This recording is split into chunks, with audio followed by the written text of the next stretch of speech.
Hi guys. Mostly Hey high, guys, mostly high snow. how's it going? Oh shit, I need to actually pull up chat. Yeah. I Uh, forgot how this works. We took a week off. I'm not used to this. same dude. Ding, Ding. ding. Anyways, title screen. Twitch app isn't working correctly and tried to get me to watch Fortnite when I first tried to say hi. Rip. That's wild. What we should do, because I realize how kind of slow the games we play are. We should probably put Subway Surfers in the bottom corner. gotta True. keep that attention, yo. Gotta keep everybody's attention span relevant. Mm-hmm. Also, thank you to Nay for following us almost 2 weeks ago. Oh damn! Thanks for the follow, bro. Yeah. We're back. Sorry we took a week off right after you followed. Yeah. It's I think we both needed the week off. We sure did. Holy shit. Yeah, I actually got to play games for myself. Yeah. Wild. I'm actually not that I don't like streaming, but I'm a little mad that I'm not gaming right now. Fair. I don't game very much outside of stream most of the time. Nowadays it sucks. But Yeah. Same. Being an adult. But I got to. Yeah. But I got to, and it was fun. Hell yeah. Anyways. How was your week off before I talk about disappearing? It sucked. It sucked. Yeah. Work was terrible. Yeah. Work was really bad. So you guys are kind of lucky that you didn't get to see me with that mindset. Because I was not in a good headspace. Is it better this week? No. Not really. Not really. But at least I'm expecting it now. I guess. Whoa. Maybe. I don't know. I don't know. So I'm looking at yeah. I'm looking at the extras as well. Oh, okay. Yeah, Kettle texted me a bit while I was gone about how bad her week was, and I was like, damn, that sucks. Yeah, I was like, yo, I'm gonna have a mental breakdown. I low-key crashed out at home. Yeah, that's fair. Normally I just do things and go to bed. I mean, eh. I do that a lot. I do that a lot. Yeah, who needs sleep? Yeah, right. I've made the mistake. I complained about it on Discord. I should not be playing that game. It's so bad. Organizing money is apparently really, really good. It's really, really good at keeping me up until 4 a.m.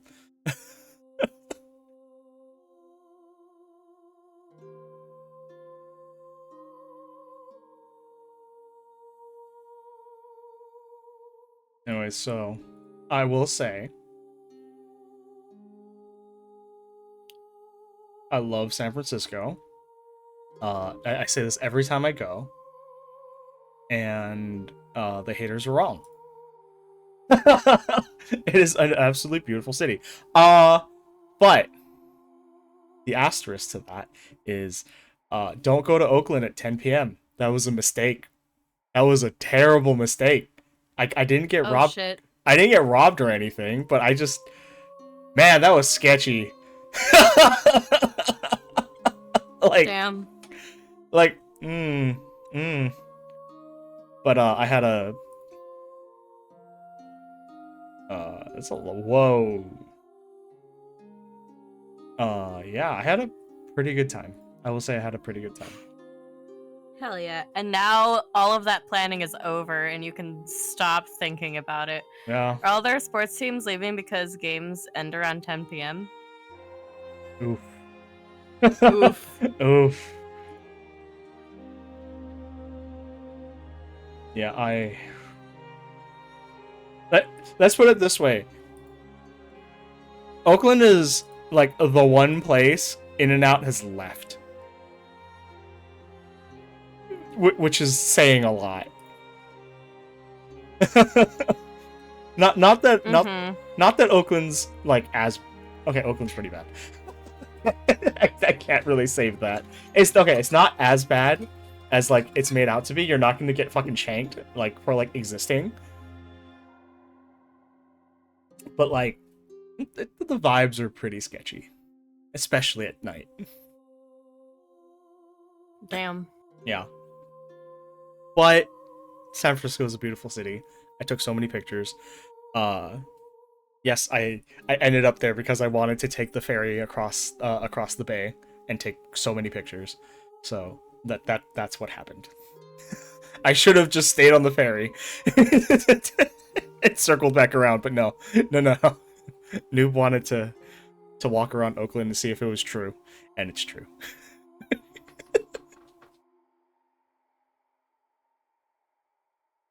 Anyways, I was selling cattle before stream. I felt a little bad spending the company's money. But for the most part, I was fairly reasonable, except for the fact that the Bay Area is stupid expensive.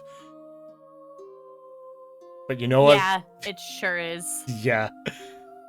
That's why, you know what? LA's actually fine. we complain about LA being expensive, but you know what? It's fine. It's fine. We don't. I mean, the sales tax is a little higher here, but we don't have a freaking mandate on top of everything. What the frick is it? What the frick is an SF mandate, guys? Hello? Yeah.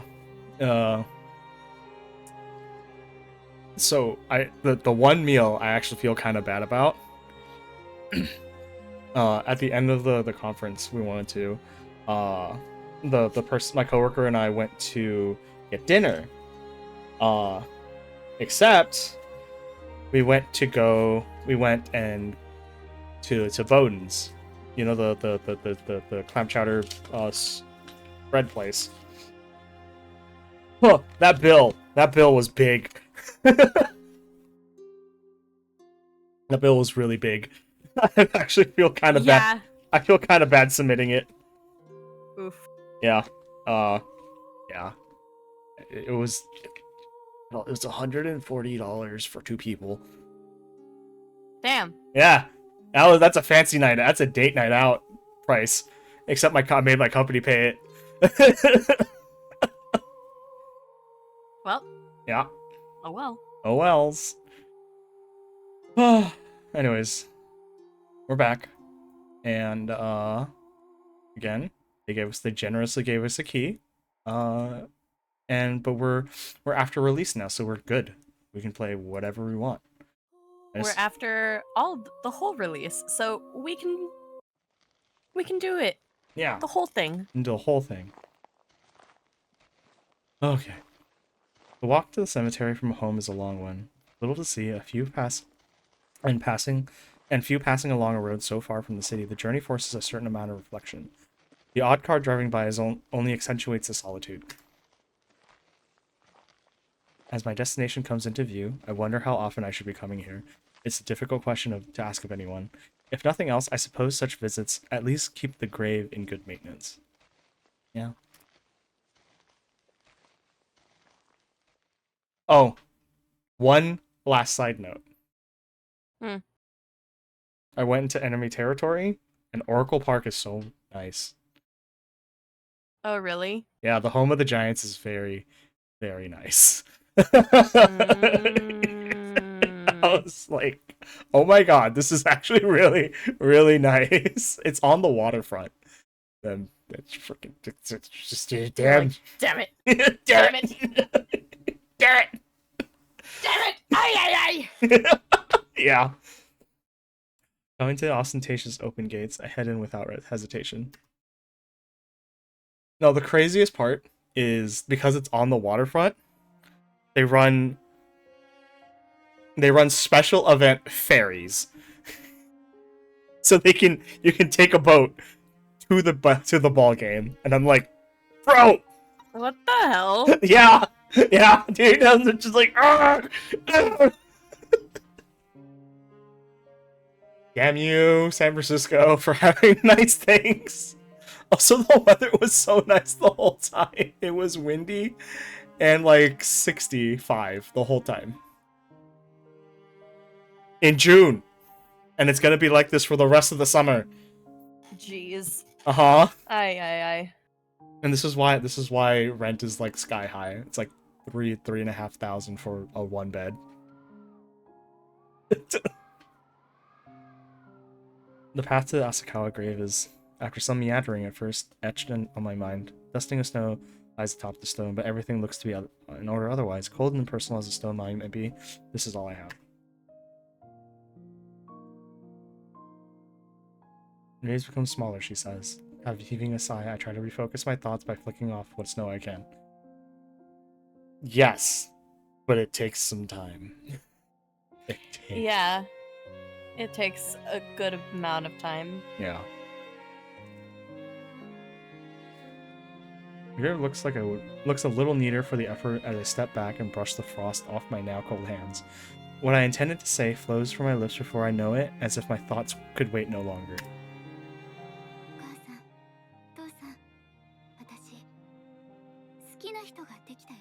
Yay! Aww. That's cute. Aww. That's cute. その人に会うのは大変だし、私より年上なんだけどね。すごく優しいの。もっと違う状況で出会えてたらと思うこともあるけど、その人と一緒にいると幸せだよ。Nicole? Hmm? The kiss happened in Act 1. Yep. This is not good. Yeah, it doesn't bode well. It's too happy. The cold stone gives no reply. Even as I talk of happiness, a lump is in my throat. But my love has to be qualified in so many ways. Even now I can't see Yasue. A light in my life has finally appeared, yet it flickers so dimly. All I can do is clutch at it tightly, for it's all I have. Yasue survived so many years by herself. When the sheer thought of such a fate, when the sheer thought of such a fate horrifies me. I wish I could be half as strong as she is, yet she doesn't begrudge me for that at all. All I've studied Isabella de Mora's notes. There's not one way to avoid the tithe I have to pay. Even the other spells are worthless, being nothing more than objects conjured from blood. Distract myself from my thoughts. I swept the last of the snow off the gravestone's top. There is at least a certain satisfaction in cleaning, of righting the world in some small, trivial way. Job done, I look about my surroundings. Not a soul is to be seen on this cold winter's day, save for a solitary woman up ahead. Oh yes, that woman. Ah, this woman. The vivid red of her kimono pierces the white snow as it falls. She stands alone in haunting silence, just as she always has. Then she turns. My eyes quickly flick downward as she begins to walk in my direction, cursing myself for having stared at such a bad time. Clatter, clatter. Her wooden zori causes a small din as she steps along the concrete paths. Clatter, clatter. Her graceful footsteps ring out as regular as a metronome. Boo! Clatter. The next step never comes. My heart skips a beat as I notice the woman come to a stop beside me. Whomst? How do you know my name? Huh? How do you know her? How do you know her name? With no small amount of hesitation, I turn to face the source of that dulcet voice, like a penitent schoolchild. Jesus, all right, goddamn.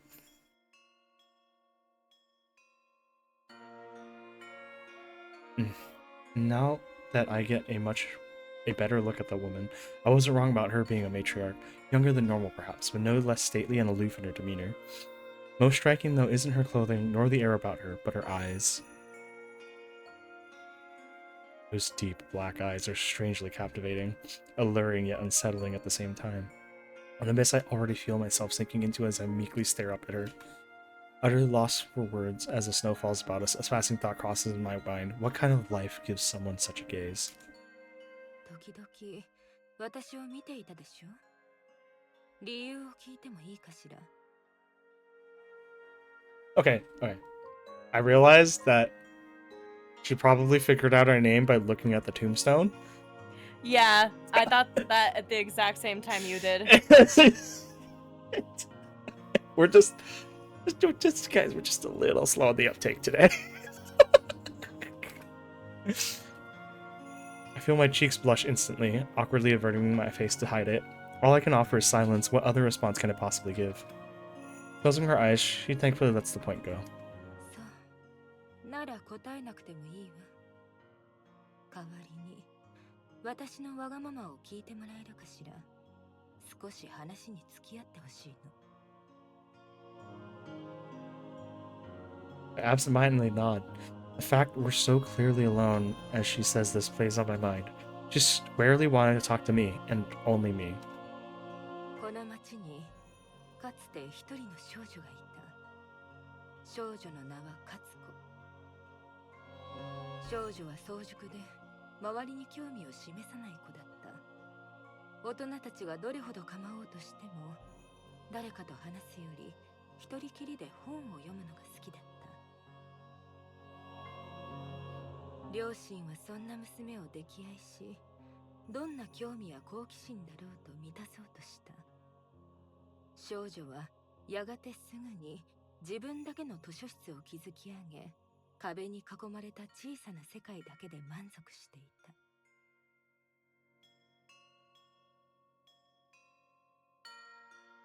た。でもそれはある冬の夜に終わった。静かに降る雪とまばゆいばかりの橙色の炎。その光景が少女の心に深く刻まれた。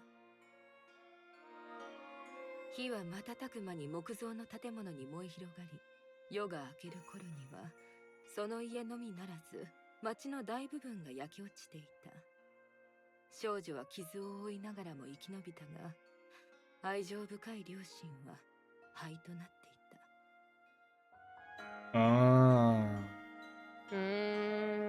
That. That explains why there's a scar on her neck. Mm-hmm. 辛かったでしょうね。She merely closes her eyes, the moment of silence saying more than any words could. Some wounds are too deep for time to ever heal. She casts her eyes back to where she'd been, the gravestone blotched with lichen and its crumbling corners weathered. Without me, this grave too will eventually suffer the same fate. The similarity of our past doesn't go missed. Of all the places to feel a connection with another. ずっと一人きりだったんですか？いいえ、それは違うわ。Her eyes lazily roll back to me. Every action she takes feels languid, as if bored with the very act of moving. もう一人生き残った子供がいたの。その少女には姉がいたのよ。父親は違うけれど、二人とも魔術師の血を引いていた。Oh! Also, hi Miata. Water? Okay. Hi, Miata. Water? Okay. Oh, I forgot to do squats earlier. Mm. Damn it! Whoops. Hold on. Hold on. One, two, Oh god. 4, 5. It's kind of warm in here. Give me a second. I need to turn on the fan. You asked, I'll make sure y'all drink. Thank yous.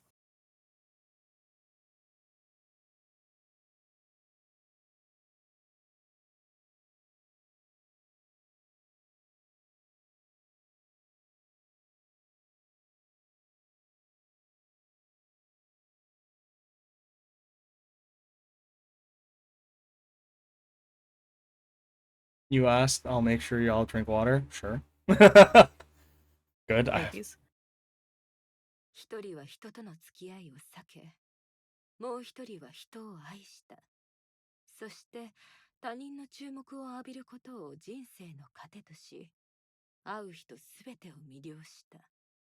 そんな二人だったからかしらね。才能は正反対だった。火事の後、町は無言の裁定を下した。一方には哀れみを、一方には糾弾を。Oh, jeez.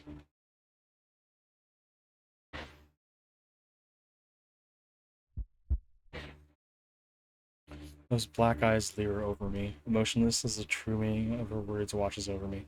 If one lives so long through her magic, the mage before me might be. Once I feel panic, a deep urgency to do anything, say something, yet neither my body nor mouth will move. Nasue's sister, the one who sealed her so long ago, is the one before me? Hey, Extra. What's up, man? Hey, what's up, Dave? Dave. There we go. Dave. How you been? Far from talking out of my fear, she simply observes me with distant interest. How does she know of us? What can I do with what she's told me? What would Yasue herself think, were I to tell her? Ding. The landlord died, so that was cool. Damn. Whoa! Damn. Alright, goddamn. And I thought, finding a $5 bill on the ground on Sunday was a good thing. My words feel pathetic, timidly stuttered into the cold air. 悲しみを抱えているのはあなただけじゃない。周りを見なさい。その証がたくさんあるわ。夏の花は枯れ、秋の葉は落ちる。移ろいゆく世界に私たちは抗う運命にある。人間の永遠の愚行に対して、そして冬の雪が舞い降りる。あらゆるものが過ぎ去っていく。私たちは時の流れの前では風に舞う花びらのようなも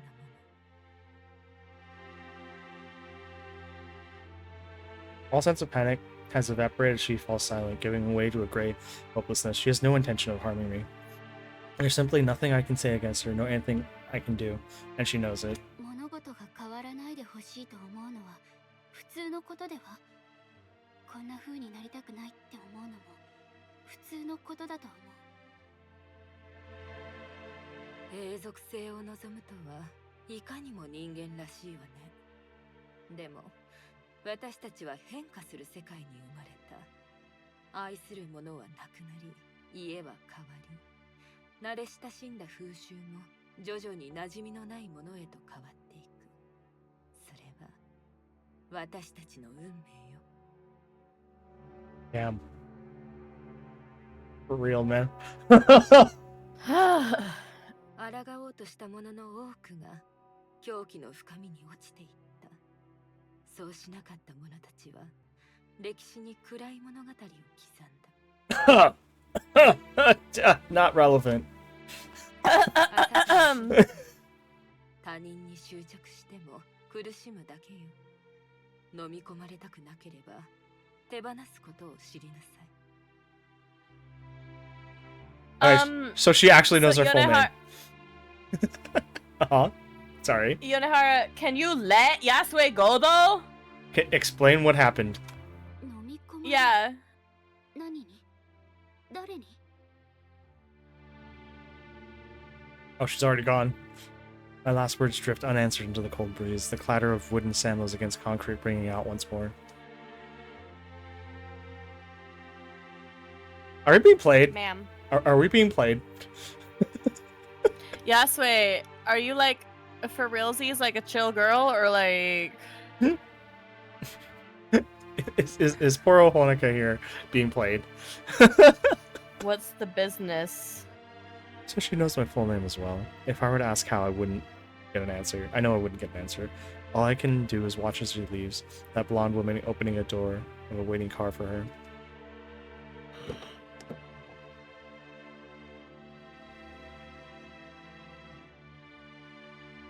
Lady Yonohara, what kind of past has she led for so many years to give her such eyes?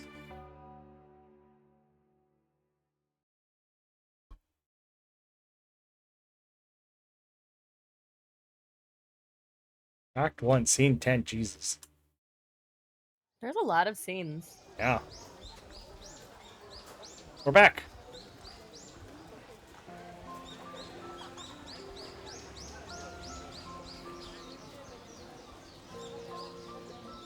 Sitting on a bench downtown, I idly stare upwards at the sunlit sky.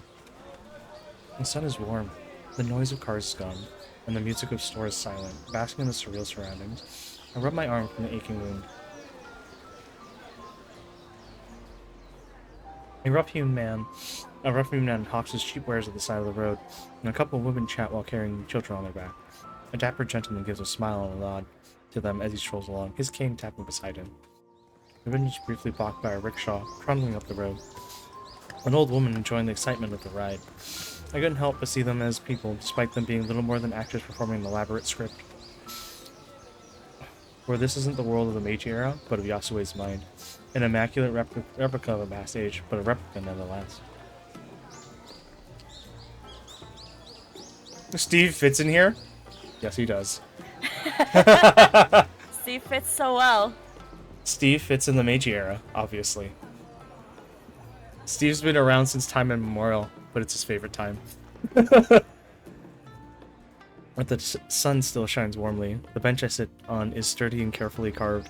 The buildings up and down the street are built of crafted wood rather than glass and concrete.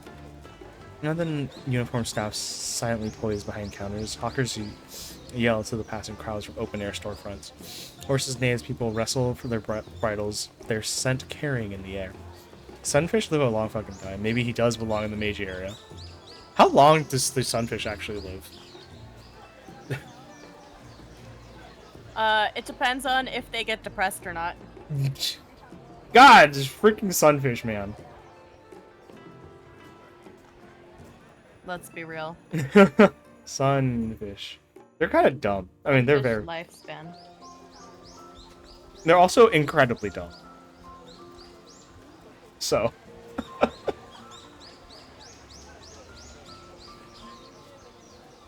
They are, and I love them for it. Maybe he does belong in the Meiji area. Not area. Oh, they're so dumb, and they have such a large range of adult sizes. Between 247 and 1,000 kilograms. It's a giant range. Mm-hmm.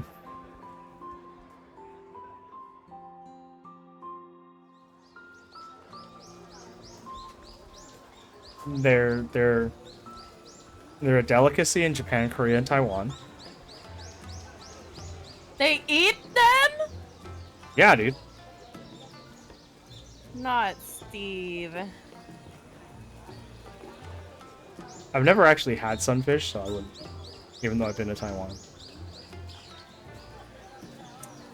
Not Steve.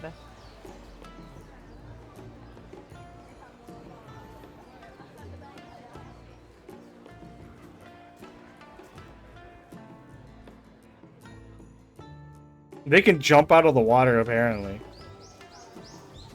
Ocean sunfish may live up to 10 years in captivity, but their lifespan in natural habitat has not yet been determined. Their growth rate remains undetermined. Jesus. So, yeah, they just... no idea. However, a young specimen... How dare. And if anything found in the ocean is a delicacy in Asia, let's be real. Yeah. Yeah, I know. Yeah, I know. I love my people. Not Steve. However, He's our Lord and Savior. Truly. A young specimen at the Monterey Bay Aquarium increased in weight from 26 to 399 kilograms and reached a height of nearly 1.8 meters in 15 months. Okay, they grow fast. I knew they grow fast because Steve's impressive in every way. Truly.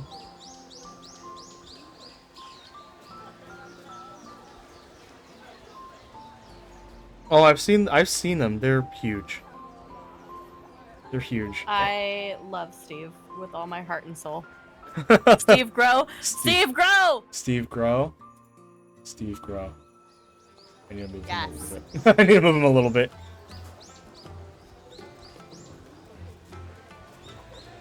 How strange that a false world should feel more real than my own. This is a city vivid, almost lurid with life. A city conjured by a woman quickly stepping over in her cheerful sunflower-colored kimono. Yasue's face is no less warm than the sun beating over her shoulder as she smiles down at me. But I come to my feet and her eyes meet mine. I can only think of Yonohara's. The darkness I felt from her sister is entirely absent from Yasue. As I catch my reflection in Yasue's calm gaze, it's difficult to see how the two are related, let alone sisters. As her conjured fan disappears, however, I am reminded of one similarity. The two are mages. The same power Yasue used to create this world, Yonohara also possesses. If their powers are opposites, then... Oh, I called her dear! Aw, they're girlfriends. I should tell her what I saw. For days now, I've rehearsed how to explain that meeting at the cemetery. Yonohara's words weigh heavily on my mind. Speaking of a past Yasue never told me. A past of suffering, of loss, and of anger. And as Yasue stands before me now, I can't find the words. No matter what I should say to her, it would only bring pain. So I chose the coward's option. No, you should tell her you saw her sister.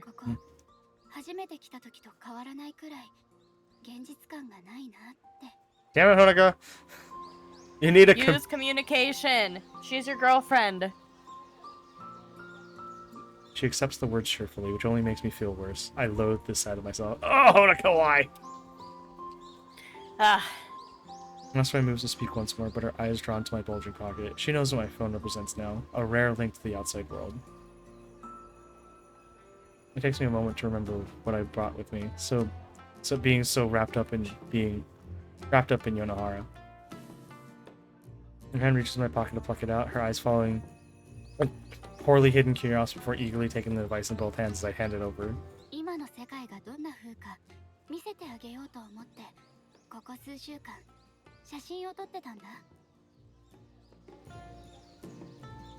No! Aww. So I looks down at the phone as I unlock it for her, her expression lighting up as the black screen comes to life. Oh my god! Oh my god, real photos! Real photos of real Japan. That's cute. She's already worked out how to open the photo gallery, pausing for my approval before gingerly tapping it.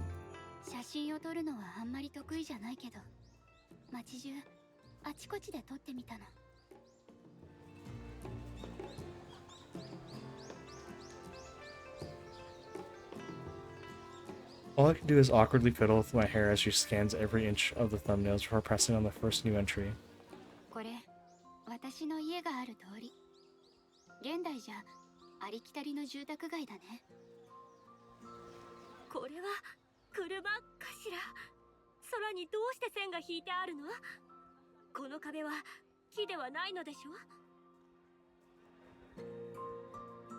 Real photos.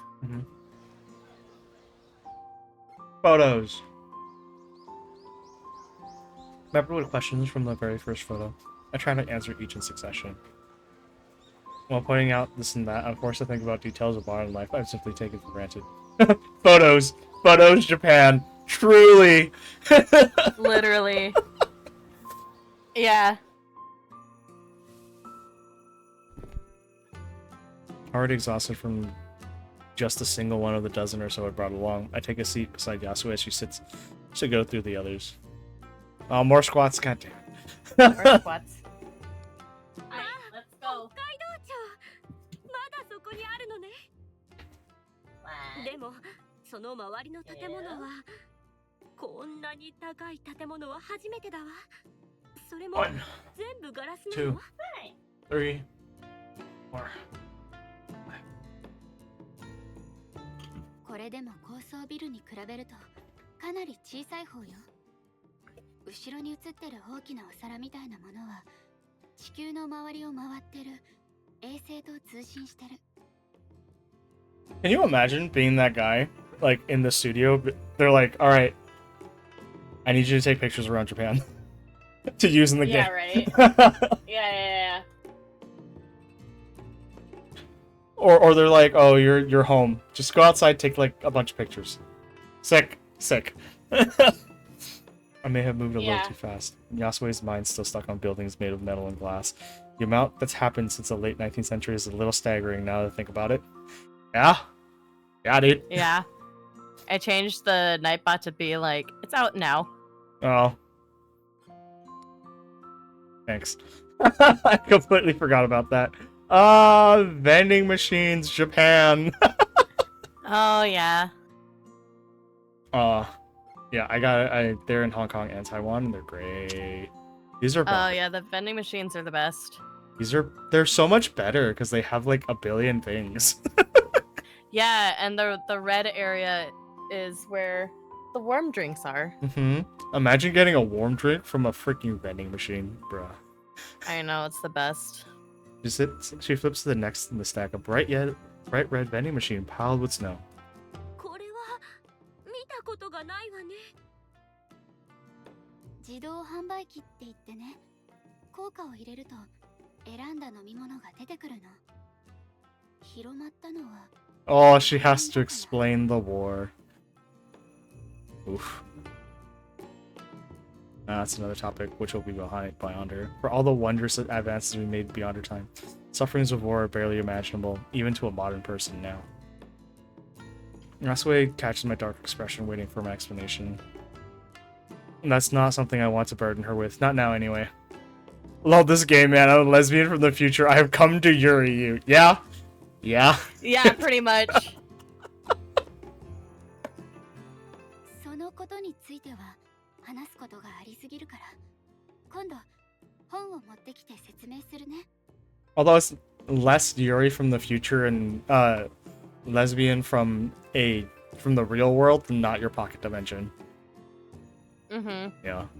With some hesitation, she accepts the blatant sidestepping.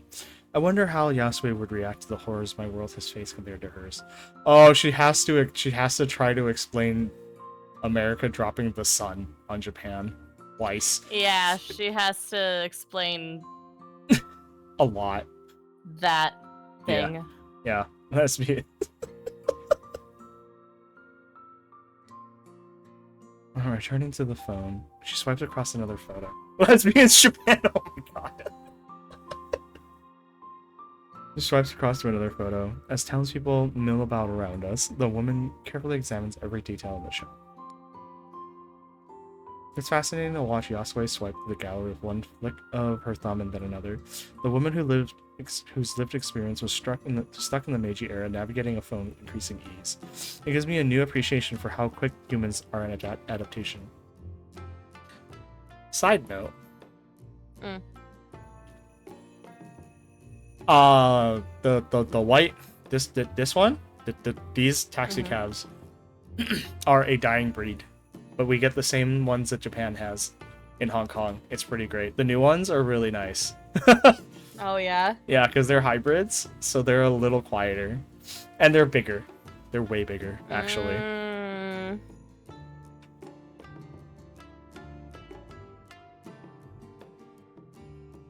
The questions she once peppered me with soon become rare.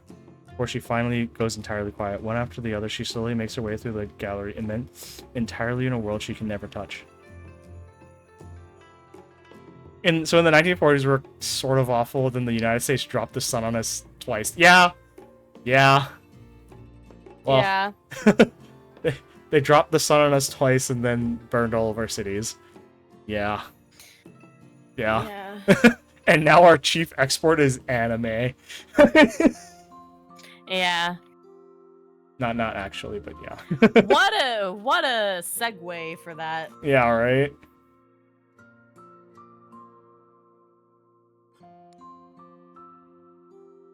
As minutes go by, I realize this is the only thing I've ever seen her do in total silence. Photos of cars and trains, decorative lights and advertisements around the city at night. Arcade machines and teens playing them at game centers. People using computers playing with mobile phones, bikes, houses, restaurants, alleyways, and busy roads. Just everyday things, trivial, meaningless things I'd so often walk right past, all of which utterly fascinate Yasue. I expect to be narrating the experience, explaining this or that. Instead, she looked on in simple, silent wonderment. God damn you, claw machines.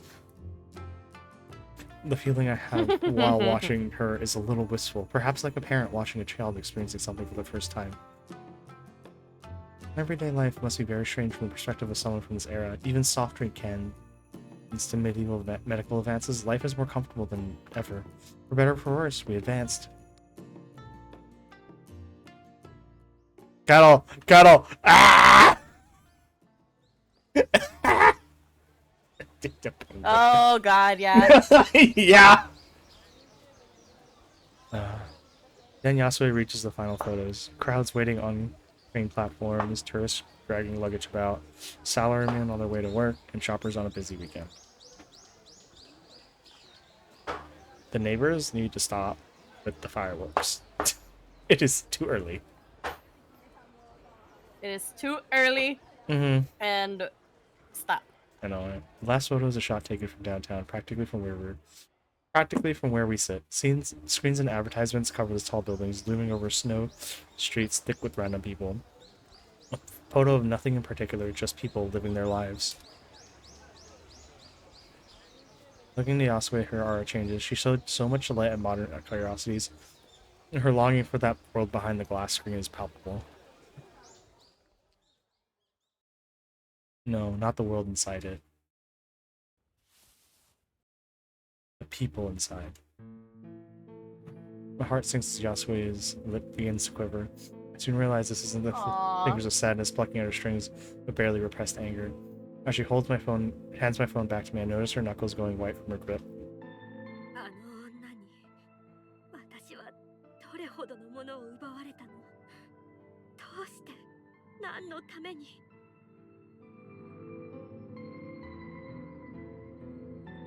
She regrets my existence for some time as she quietly repeats the question into thin air. I don't dare speak up. Yonohara's existence would only rub salt to the wound. As much as she may grieve those she's lost, Yasue's anger at the one who took them from her is no less raw. Even having met Yonohara, though, I can't guess at her reason for sealing Yasue away. She seems a perfectly kind, warm person compared to Yonohara's cold, even arrogant demeanor. I don't think over a brief talk hasn't helped endear her to me at all.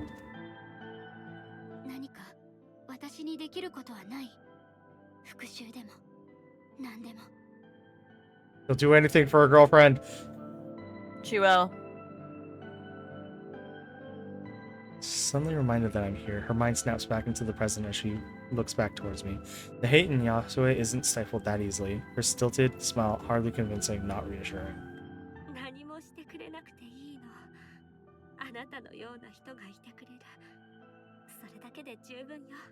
Girl, clearly it's not.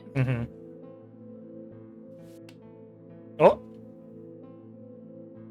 She reaches over to stroke my hair with her tight hand, but as an odd fit of burning willpower strikes inside me, I tightly clasp it with my own hands instead.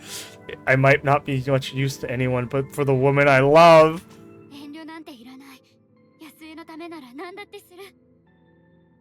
That's right. That's right.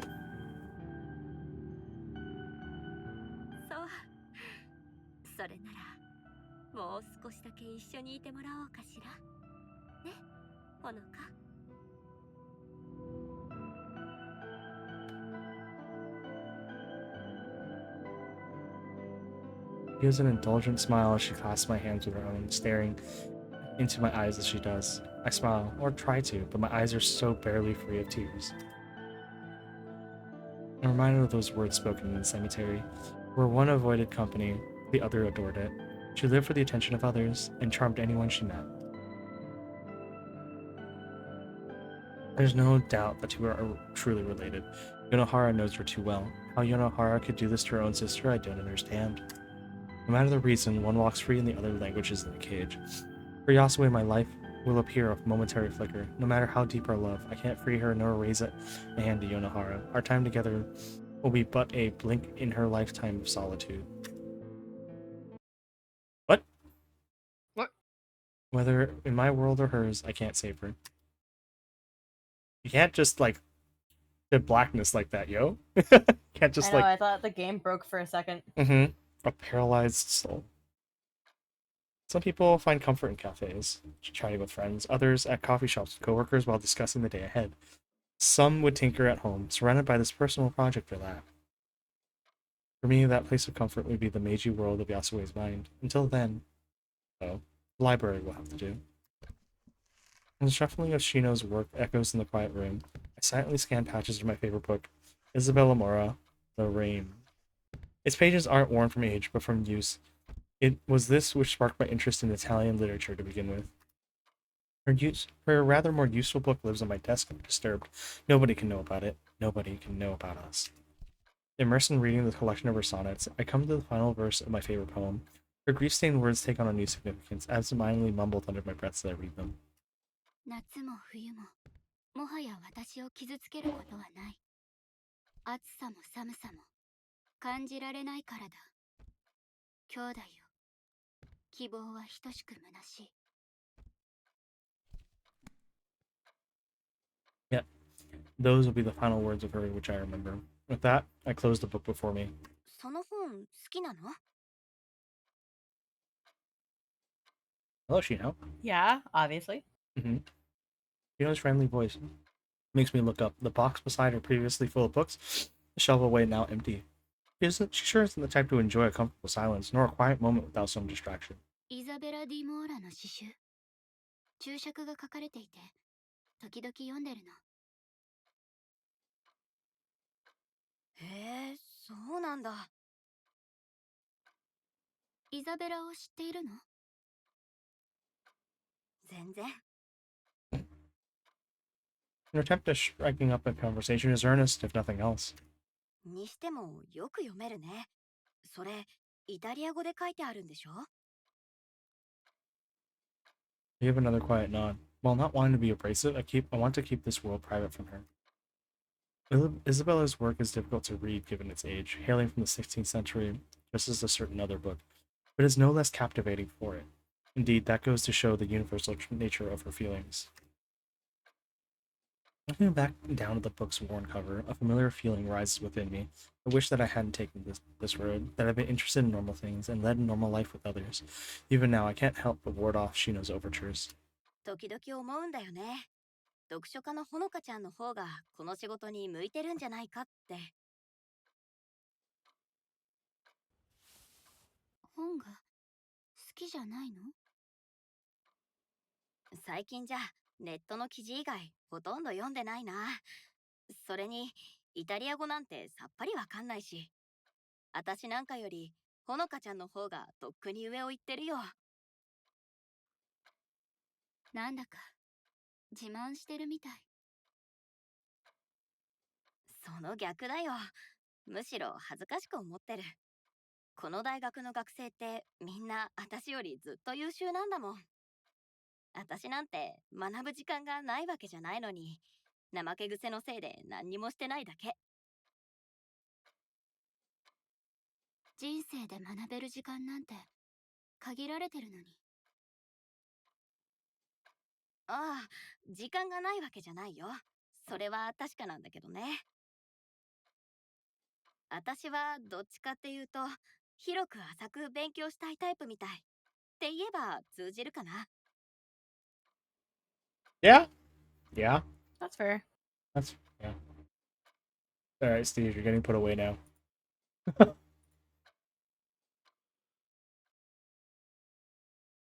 Shino and I are really nothing alike. Trying to put her out of mind. I glance out the window. The depth of winter isn't far away. The snowfall only becoming heavier and sky more overcast. When do you live so easily? Shino can smile and chat so thoughtlessly just as Yasue does. Instead, I just have a hollow. An emptiness indulging myself in books can't fill no matter how hard I try. I'd perhaps hope that finding love would fill that void, only to have her denied from me thanks to my health. Yasue smiles every time we meet. while I walk free in a great world. Girl? どうしていつもそんなに明るくいられるの？ Something breaks within me as I say the word. No, it's simply an admission that I was already broken. ふりをするのが Girl. 得意なだけ。 Yeah, she's right. She knows really right about this point. Yeah, like, hello? 本気でそう思ってくれてるなら言っとくけど、私だって自分が何してるかなんて分かってない。ただ、配られた手札でどうにかしてるだけ。フラッシュのこともあれば、降りることもある。Vice is so similar to Yasue's. Her smile is no less honest, just as she is in everything she does. It's no more reassuring. I don't hate Shino. I don't think I ever have. Rather, I admire her. She enjoys even menial work, never minds her prosthetics, and adapted just fine to a job that's clearly ill-fitting for her.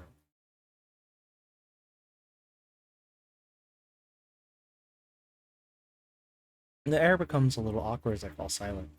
I didn't have a particular goal in mind when bringing up such a topic, and Sheena's left twisting in the wind about how close she really is to me.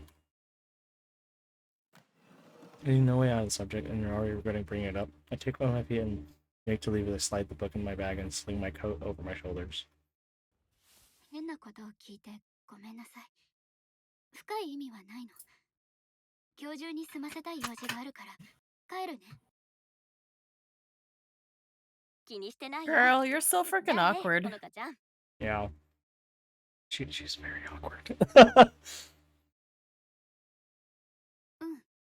また。 I think she's just very wrapped up in her own mind. Yeah. It's weird to have her address me by a name. Already feeling restless from anxiety, I quickly shuffle myself out. As I glance back on the way out, I notice Shino already playing with her phone. Existence to her, too, will be nothing but a fleeting moment. Girl! Jesus! Girl, you're so freaking weird. I love you, but you're so anxious and, like, judgy.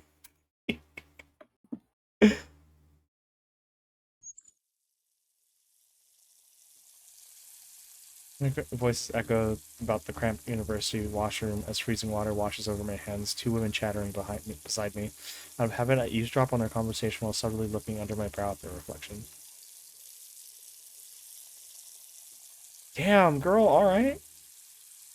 Both are students by the looks of them, the three of us probably the only ones left on campus by now. As if it weren't already obvious by their trendy jackets, jewelry, and dresses, they gossip about the dates they each have planned for the evening. One talks the other up to loosen her nerves. There's a certain gaiety to their voices, both chattering like giddy schoolgirls. I've seen so many romance movies, read of it in books, and seen innumerable books about it on people's feeds. Romance was something wonderful and fluffy, sometimes fiery and passionate, other times warm and comforting. Surrounded by the cold concrete of the washroom, I wonder why I can't make myself feel like that. With all the money I could need to buy fancy clothes, all I have to my name are hoodies and old sweaters. Just as Yonohara said, styles and fashions change, slowly becoming unfamiliar. It's only normal. It's me who isn't. The world keeps changing, but I can't keep up. Frozen in time, I can only watch others live their lives so effortlessly. As I watch them, one of the women catches my gaze. My heart skips a beat and I quickly shift my eyes downward, but I catch a familiar reflex in her expression I do, an uneasiness at the creepy person before her. Jesus, girl! Ay, ay, ay. She quickly suggests they leave, their friend following as she shuffles out the door. Yeah, because you're like glaring at them. Yeah, dude. The door latches shut with a metallic thud, and I'm alone once more.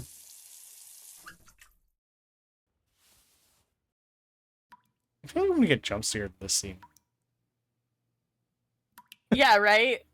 My head. Why are you scaring me, Honoka? I know, right? When my hand's soaking wet by now, I finally turn off the tap and look forwards.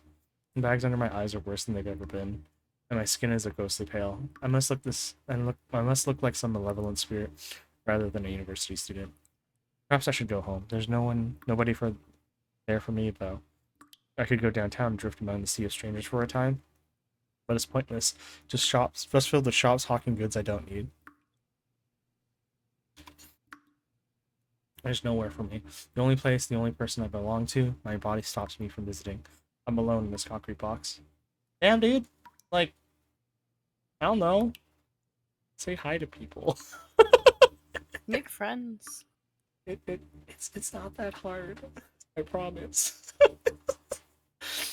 But also I have the power of absolute extroversion on my side. She's very anxious. Yeah. Uh I will literally befriend a random stranger on the street for the 20 minutes that I'm waiting for a bus sometimes, or the 10 minutes or 5 minutes, and then never see them again and be like, that was a good day. I can't do that. I can. I'm crazy though. I simply stare, unable to move. My feet feel like anchors. Perhaps it's from anemia or wanting to avoid being seen by others.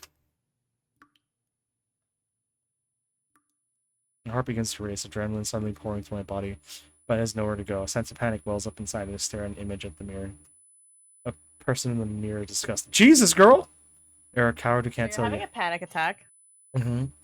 A person who can't tell Yasui about her own sister. The magic is the hollow mimic of the real thing. What would others think of their shameful habit of resulting scars so barely hidden under their sleeve? No one appearance creeps others out. They can't cook for themselves. Their interests are weird. They can't keep a single friend. I don't like them. Is my love so different? Oh, Jesus Christ. Oh boy, here we go. Why can others live so easily? Why am I always so tired?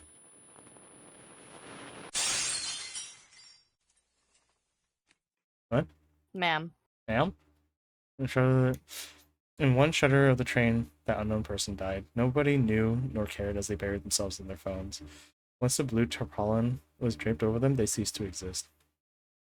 It was as if they never existed in the first place. Jesus, girl! Me too. Would it be so bad if this paralyzed soul ceased to exist in this world? Girl. Stop it. Stop it right now. House lies cold, having turned off the heating. The bathroom and kitchen taps are still. Checked again for any dripping. The bed lies carefully set, crisp and neat as ever. Okay. Confession time. I don't typically make my bed.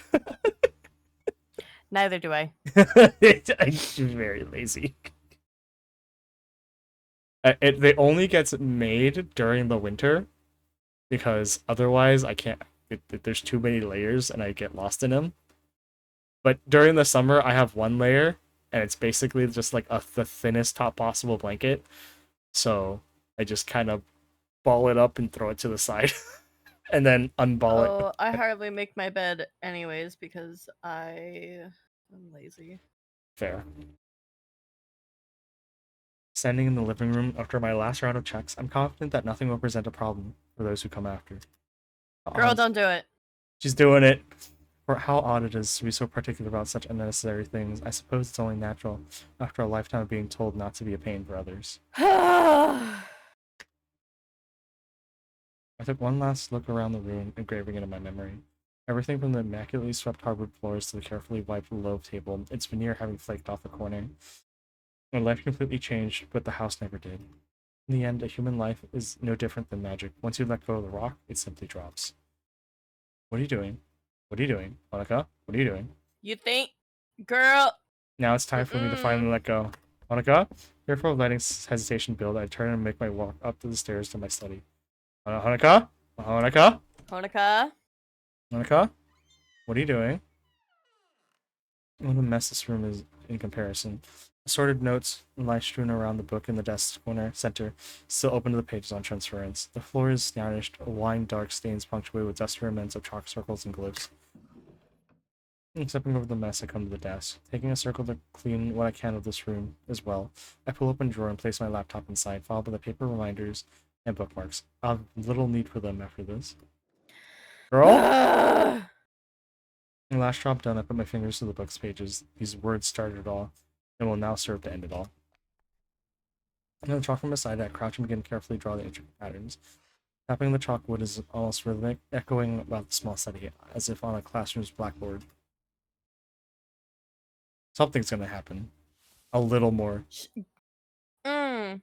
After a few minutes of work, I would write myself and replace the chalk on my desk. Taking my knife in hand, I idly wonder how many times I've done this ritual.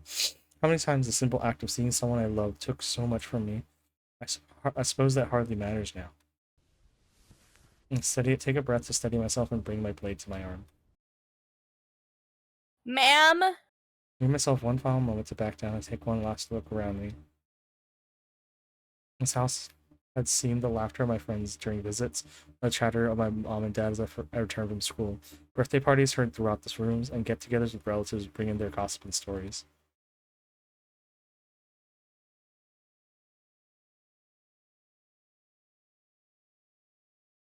It's gone now. All that's here is me in this horrible, unending silence. If you unalive yourself, you know you're leaving Yasui alone. Yeah. Just putting that out there. You know you're leaving Yasue alone forever. Mm-hmm. Silence which became too much to bear. Oh, Jesus. Gritting my teeth, I forced myself to slash the knife across my skin. Sifting my whelp of pain, I watched the warm blood trickling down my wounded arm. For all Yasue talks of her precious memories, keeping her going, mine have only given me pain. Pain which no longer needed to be mine to bear, as I crouch and carefully trace out the marks about me.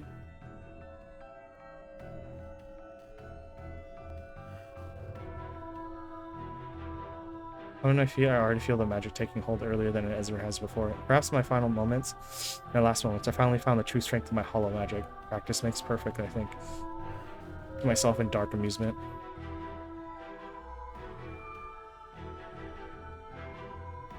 Heart races as the full realization of what I'm doing creeps up on me. But I was all too late. My fate sealed. I look out the window one final time.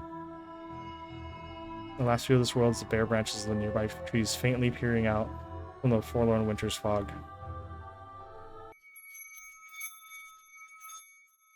What? Then it's gone.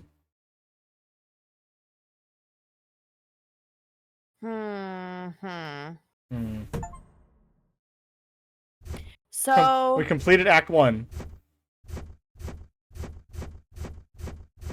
So what happened? Huh? Oh? Ma'am. But what happened there? What happened the last second? The tithe one must pay. Act 2, Scene 1. What?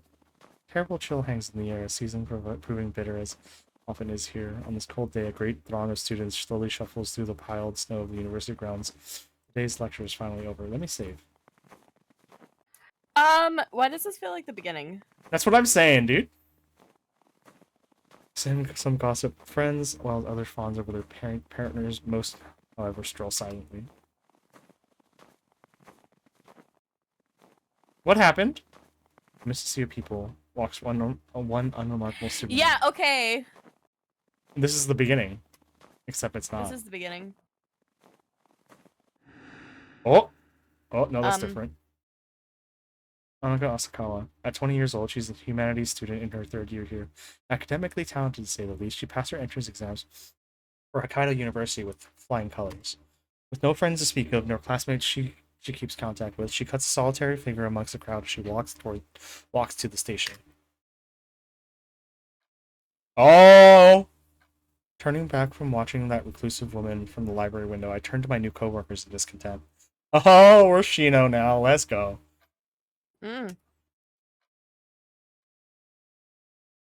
こんなやり口であの子を操るのは気が進まないな。What? What? Excuse me? What? Oh. ほのかは操らないと決めただろう。依頼人の要望ははっきりしている。私たちが動くのは依頼人の指示があったとき。普段は監視するだけだ。Of course her name is in Cyrillic. Of course, she's always in freaking... There's always a Russian character here. Kaoru's in no better a mood about this than I am, her annoyance boiling over as she pushes herself off the table she was leaning on. わかんねえな。なんでそんなコソコソするんだよ。さっさとあの子と本を確保して終わらせりゃいいのに。依頼人が That's why it was so sus. Yeah. わかったわかったって。でも何週間もじっとしてんのは性に合わねえな。曖昧な仕事だからな。抵抗を覚えるのも仕方ない。これまでにもっとひどい仕事もあっただろう。まあ、ちゃんと報酬払ってもらえんなら文句はねえけどさ。Yeah, Shino is Shino seems obviously not comfortable with the job she had to do. Yeah, like when Shino walked with us to our house, that was very suspicious, and I knew it was suspicious, and you knew it was suspicious. Mm-hmm. Now we're finding out why it was suspicious. Because it is suspicious. Mm-hmm. But satisfied she's called the rebellion, Tatiana turns back to me. う。本当に任せて大丈夫か。探偵になったばかりだろう。The only private detective agency run on the side of the bar, I'd wager. Or the only bar on the side of the detective agency. Not sure. I'm still not sure which. Taoru and Tatiana have been in this game together for a while. Years by now. Can't say I've ever tried being a private detective myself, nor played a librarian, but I'll try anything once. It's not like I don't have time. 大丈夫だよ。司書の仕事ならいい気分転換にもなるし。They're all magicians. でもさ、なんで私に白羽の矢が立ったの？ So they're all magicians, so they all have very long lives. 時間のあるものが必要だった。となれば私は対象外だ。静かにしていられるものが必要だった。カオルも対象外だ。Rip. That's fair. ちょっと。I'd give a smile to the two of them before looking out the window. I suppose there are worse places to be working during a harsh winter. 悪口が終わったみたいだからもう行くよ。気楽にやりなよ、シノ。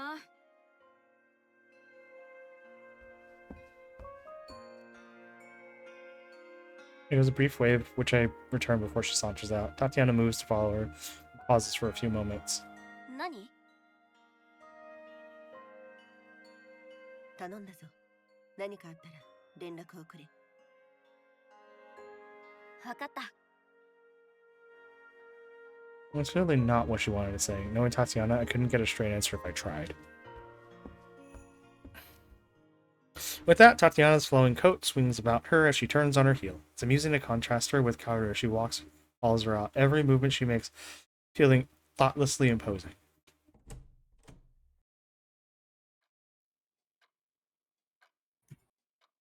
Now alone with my thoughts, I look over the library and take stock of my situation. This is my second home for a few weeks or months, for all we know. I must admit, it feels a little lonely here. Something not helped. Oh my god, excuse me. Bless you. Something not helped by the faint noise of students and staff outside. Pushing such thoughts aside with a heavy snort, I roll up my sleeves and get started stocking books. This might just be a means to get close to Honoka, but that doesn't mean I can't do this job right.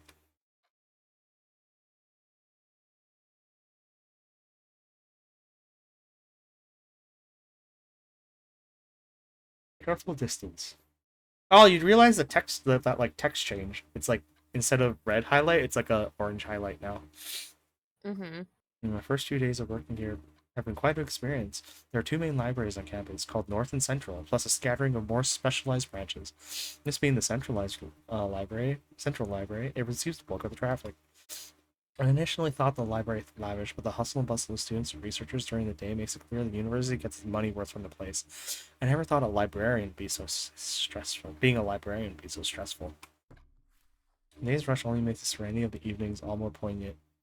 At least I have times like this to recover. The large and well-stocked library, awash in the glow of a sunset, now stands empty save for me and one other.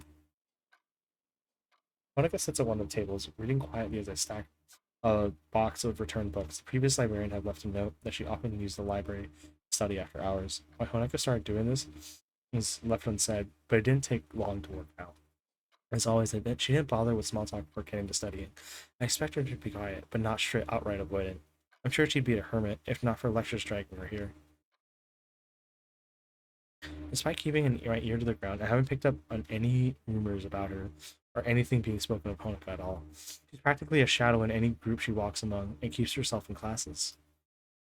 Once she realizes that she sticks out all the more for her efforts to go unnoticed. もっと早くに言っとくべきだったよね。付き合ってくれてありがとう。Her head jerks upward in surprise. Honoka's face shows a little, but her jitters make me worried something's happened to her. 私こそ長居させてくれてありがとう。Did you notice something? Chino has a lot less internal thought. Or feels like it. Well, yeah, because Honoka overthinks. Yeah. Like Shino is very like, here's a couple lines. Back to speaking. Honoka is like everything. Everything is darkness. Yeah, because Honoka overthinks everything. Yeah. Honoka says a lot less than she thinks. Yeah. Unless she's not completely blowing me off. That's probably as close to an invitation to chat as I'm going to get, so I drop my current book in the box and look over.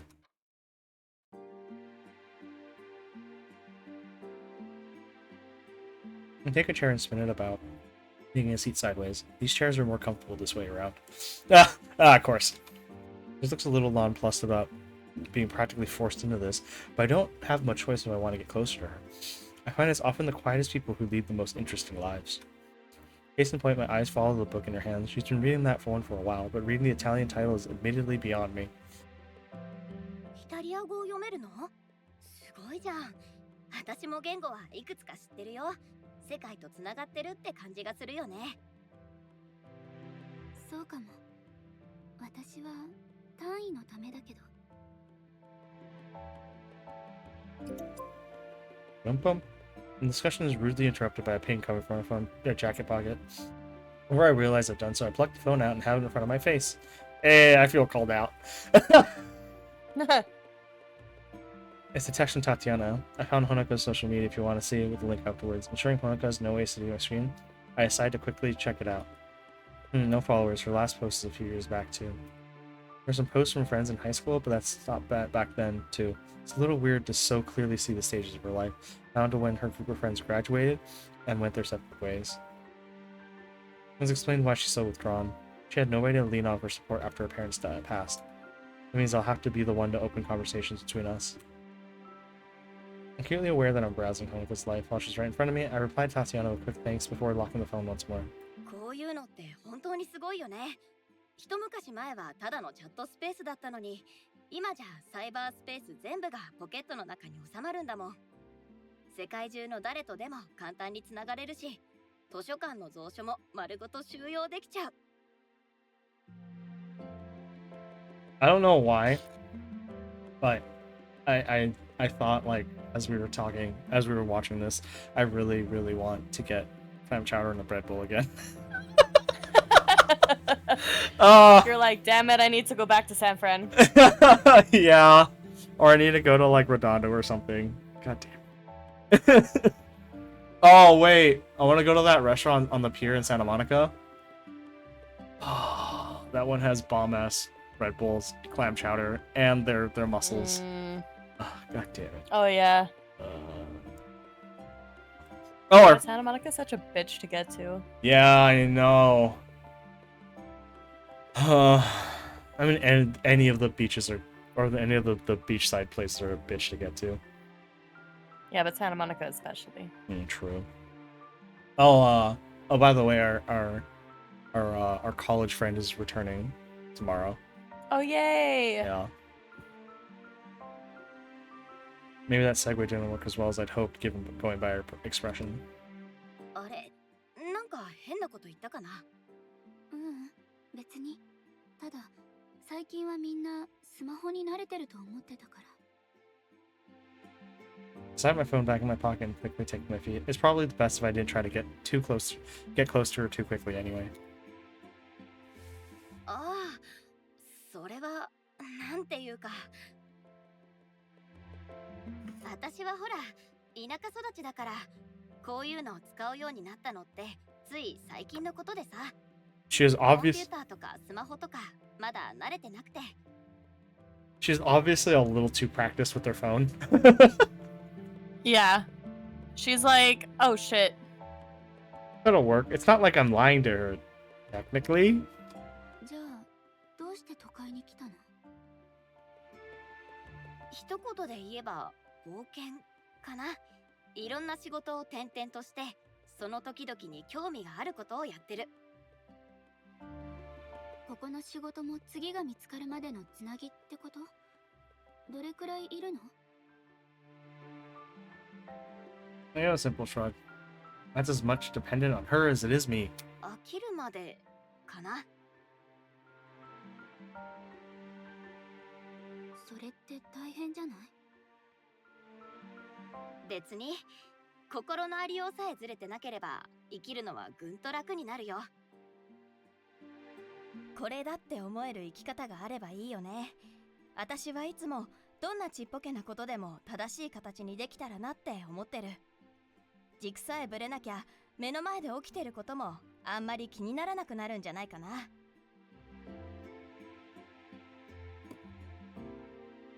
And thinks to herself for a moment afterwards.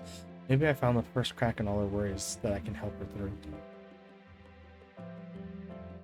魔術師のこと何か知ってる？ Oh yeah, I remember how this came out of nowhere. Yeah. Yeah. And she was like, 急に話題が変わったね。 Yeah. ついこの前、医者をやってる魔術師の記事を読んだの。それでちょっと気になって。Of all the topics to raise, and you should have known that subject was coming, but I still have to work to not show it. 気になる存在ではあるよね。珍しいから実際に魔術を使っているところなんてなかなかお目にかかれないし。それもそうだけど、全く違う人生を歩んできた人がすぐそばにいるのに、誰もそれに気づかないって不思議だなって、そう思わない？ Thinking fast, I work out a misdirection. 平均的な魔術師は普通の人とあまり変わらない。なのに魔術に不信感を持たれちゃうのは残念だよね。この町の魔術師は目立たないようにしてるみたいだけど。それに力の強い魔術師となれば話は別じゃない？ Yep, I remember this ヨーロッパだと conversation. もっと堂々と暮らしてるみたいだし、古くから続く血統の魔術師は城を持ってることもある。自然の法則を破れるなら政府が手出しできる相手じゃないしね。 she was like, oh shit. Yeah. だからこそみんな魔術師に対して慎重になるんだろうね。異質なものを恐れるのは人の常だもん。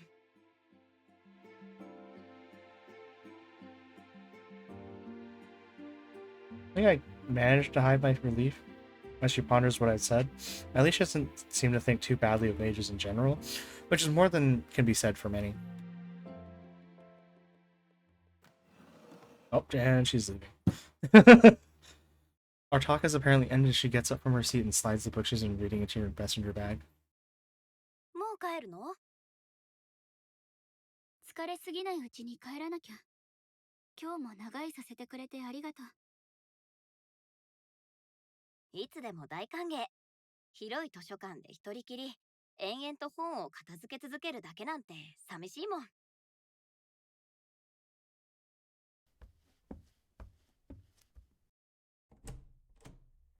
With that, she gives a nod and farewell before shuffling out of the library. It's surprising how noticeably her demeanor shifts when she starts to go, closing off from the world once more as she leaves.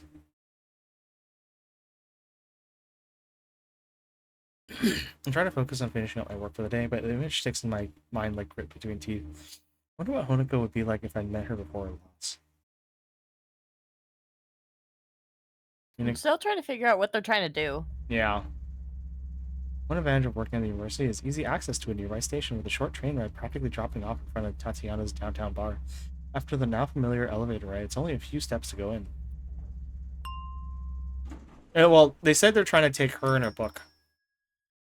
But to what end? Unclear. Yeah, I don't know. The smell of various alcohols just faintly hangs in the air. Dim lights play on the immaculately What?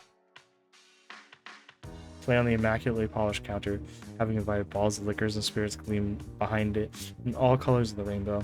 It's instantly relaxing, just as intended. In so many ways, this is Tatiana's slice of the world. Everything is in its place and polished to perfection, a perfect stage for any customer wanting to relax with such a glass. And then there's Karu. Sitting at the table with the otherwise empty bar, where lie various small tools, brushes, screwdrivers, and a little bottle of oil, a couple dozen mechanical components. I recognize what she's fiddling with from even a casual glance, waiting until she finished applying some oil before interrupting her. テーブルで銃を分解している人がいるバーって珍しいよね。こういう道具はちゃんと手入れしてやれば、いざって時に答えてくれるものさ。定期的な掃除と点検は基本だよ。I guess even mages use guns, right? I mean, we still haven't confirmed if they're mages. Fair. Haru keeps working away as she talks, now inspecting a tiny spring. Interested in what she's doing, I take a seat opposite her while being careful not to touch anything. その拳銃本物じゃないよね。エアガンかって意味なら違うよ。本当にいるの？私だって欲しくて用意したんじゃねえよ。こんなジャンクもののマカロフでも闇市場じゃ目玉が吹っ飛ぶような価格なんだから。つっても文句は言えねえか。調査にしくってこいつに何度も命を。Oh, she's normal. Never mind. 私みたいな一般人が魔術師の相手するからには念には念を入れなきゃ。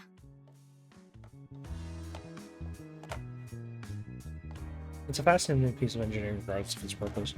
It begins to put it back together piece by piece, starting from the small springs and cylinders, and progressing towards more recognizable parts of the frame. そもそもどうやってそんなものを手に入れたのよ。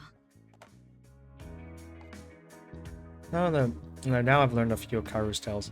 Not a hard task for someone who wears their emotions on their sleeve. One I've come to be amused by is that particular sparkle in her eyes as she begins lecturing on this fact of life or that. I wonder if she enjoys my company for the sake of simply having someone to share her knowledge with. だいたいこの手のものの出所といえばロシア軍だね。指揮官や受給係が徴兵用の倉庫からちょっとずつくすねてくんの。旧ソ連の安物から今のロシアの最新兵器までいろんなものをね。Oh, we've only known each other for a month. Yeah, right. それを密輸業者が駐屯地や倉庫で買い取って東ロシアから稚内北部まで運ぶ。稚内までは船で4時間くらいで、天気がいいと海岸からロシアが見えるらしいよ。で、日本に持ち込めたら仲介人ってやつを見つけて、そこから買えばいい。ざっとこういう流れだね。えらくあっさり言うんだね。映画じゃもっと派手で危険なミッションに見えるよな。でも実際は地味なもんさ。金を払って車のトランクからトランクへ移すだけだもん。中古の家具を買う方がよっぽど面倒。Yeah, buying furniture is a pain in my ass. Yeah, it's kind of silly how much easier it is to buy firearms. Yeah. Should be the other way around. For real, dude.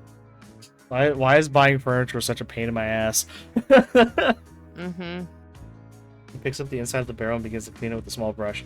He's not the most gentle of people, yet shows such care in handling the precise and intricate pieces. Before continuing on, she gives it a quick blowout before closing an eye and peering down the cylinder. そりゃあアメリカで売られてるような最高級品とは物が違うけど、弾はどこ製なんて気にしねえしな。And that she slides it into its spring, completes the mechanism for the rack. At least that's what I think it's called. At least, yeah. It's strange. I feel more at ease lounging about watching Karu putting together a weapon than I am at the library. Then again, this isn't the first time I've been around such things. As the door swings open, the two of us give a casual glance at the tall figure which steps through. This must be the first time I've seen Tatiana late for anything. あれ遅いじゃん。渋滞してたの Speaking of traffic, it has been incredibly light in the last couple weeks. Oh yeah. Yeah. We don't have to talk about People on summer break still. Yeah. Well, that and other things, but we don't have to talk about it. Yeah. Yeah. 雪道でスピードを出しすぎたバカがまた事故を起こした。二人とも心を。 Ah, just like in LA, there's one raindrop and everyone loses their friggin' minds. Mm-hmm.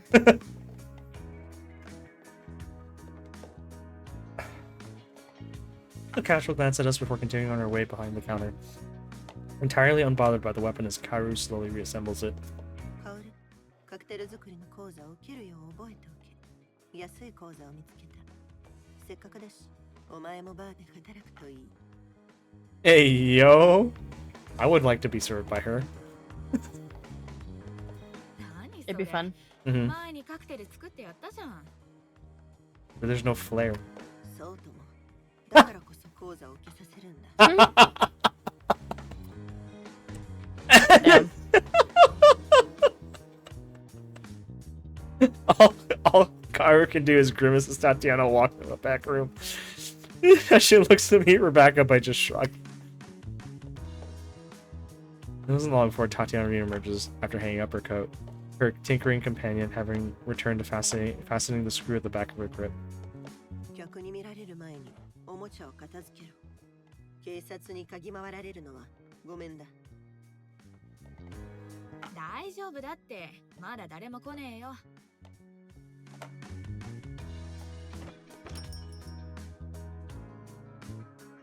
The sound of the door swinging open makes both of our hearts skip a beat.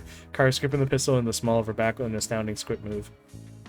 Thankfully, the tired-looking salaryman doesn't notice the gun disappearing behind her parka as he takes a seat at the bar. Saruri man. いいえ、とんでもない。今日は何になさいますか？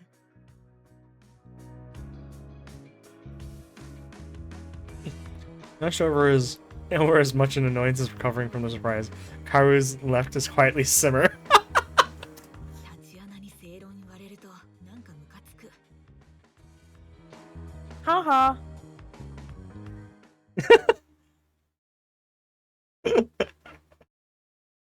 I like that interaction. That was really fun. Hiding in plain sight. Give me more gay. Mm-hmm.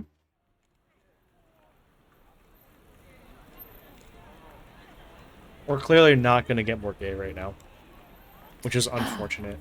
The night's air is chill. Oh my god! Give me a second. Now you're good. The night air's. Oh my god. The night air's chill is refreshing as I wander the streets, making my way further downtown in no particular hurry. I have plenty of time until Tatiana and Kaoru arrive.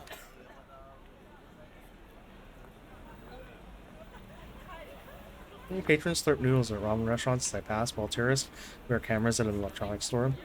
Couples walk by holding bags bulging with goods, as salarymen head to the subway stations with laptops and briefcases slung on their arms.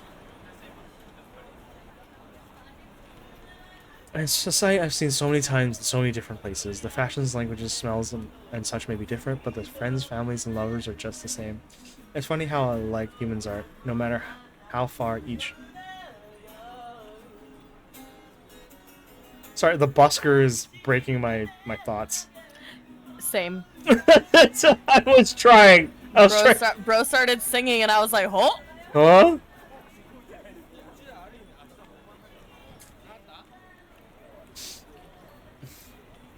The But as I was saying, it's funny how alike humans are, no matter how far from each other they may be.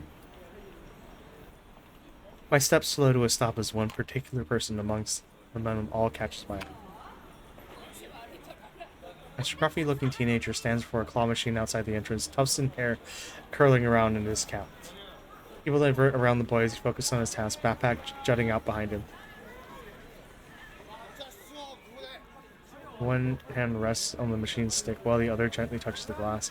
His brown eyes staring gently at his quarry, a cheaply made teddy bear. Perfectly ordinary sight. One I'd stroll right by on any other day, much like the people walking by him, yet I stop dead in the street as one small detail catches my eye. The boy moving inside isn't hanging from the crane but floating. Looking back at the concentrating boy, it clicks as to why. He's a mage. Bro!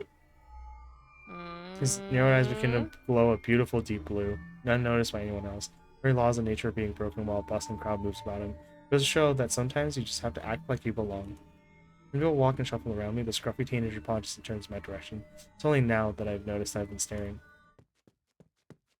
His face full of alarm, he takes a cautious step back before suddenly darting off down the road. I don't bother saying anything as he runs. The odd person he bumps into, grumbling in consternation.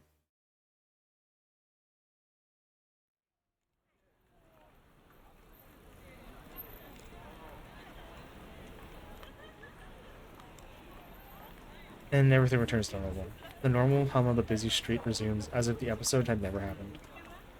So that's how she got the teddy bear. Yeah. So I begin to walk and join the crowd once more. As I pass by the game center, I notice something. Yep, there it is.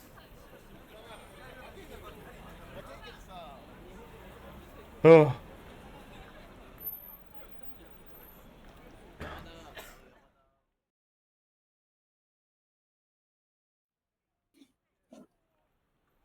Against the street railing, I idly watch the people coming and going before me. The others should be here any minute now. So people watching will do to pass the time. Tatiana suggests I visit this izakaya after mentioning how old it is. Haru, of course, sees the opportunity for a group outing. I'm hardly one to say no to that, and I'm just glad to have an escape from my situation with Honoka. In the corner of my eye, I notice someone stopping as they walk up. As I turn to see them... Hello! Oh, this is bad. Hey, what's up, girl? Taking my feet, I wave hello to Honoka and give a disarming smile. Even as I do, I quickly open her shoulders to make sure neither of the others are walking up. Konbanwa? Hey, girl. What's up, girl?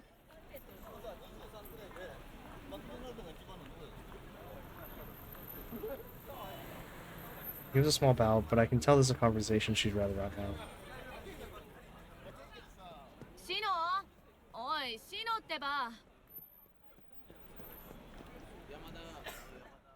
And this just got worse.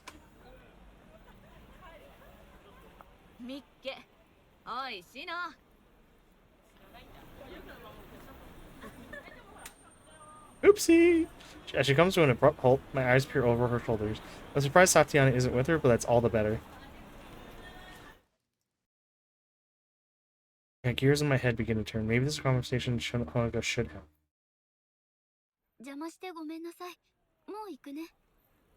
Oh, no, you're getting... Mm? そんなことないよ。ちょうどよかった。ほのかちゃん、こっちは友達のカオル。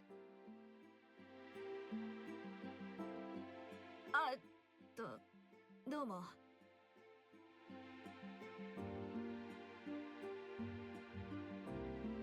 I'm clearly put off by Honoka now knowing her real name. I don't trust Kaoru to keep her story straight if I gave her an alias. Mm-hmm. 浅川ほのかです。よろしく。私が勤めてる大学の学生なんだ。自己紹介も済んだことだし、店に入ろっか。Hey, yo, let's go. Party time.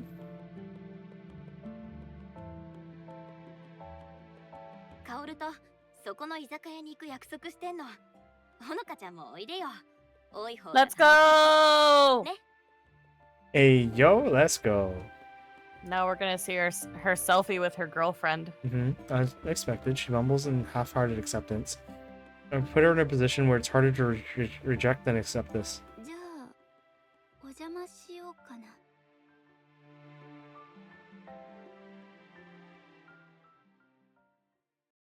Haha. Now you have to do it.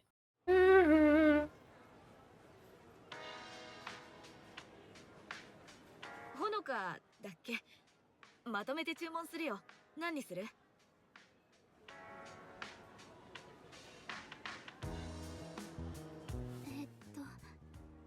ビールで地ビールをお願いします。フードは？まあ好きなの頼みなよ。 They're probably like, oh yeah, she doesn't drink. Yeah. Watching these two is painful. Karu's sharp voice reminds me of how oddly lyrical Honoka's soft and smooth tones are in comparison. Trying to think of something to break up the ice, I remember the plastic bag beside me. そうだ、これあげる。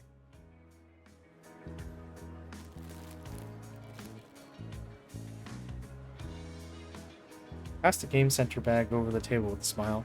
Honoka reflectively takes it before looking inside and plucking the soft item out. Teddy! クマのぬいぐるみ？私、物に執着しないたちなの。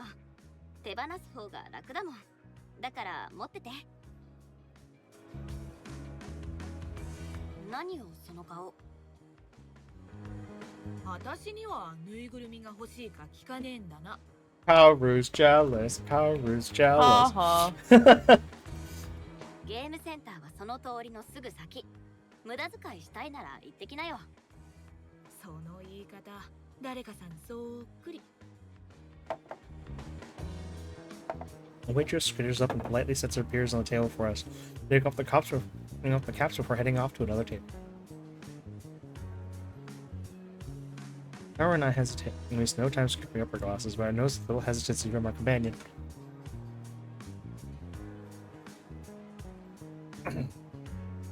Excuse me. Ugh. The way she gingerly sips at her beer, in contrast to Kaoru's gleeful swig, oh fuck, shows she's not used to drinking at all. I quickly start on my own to stop myself staring at her.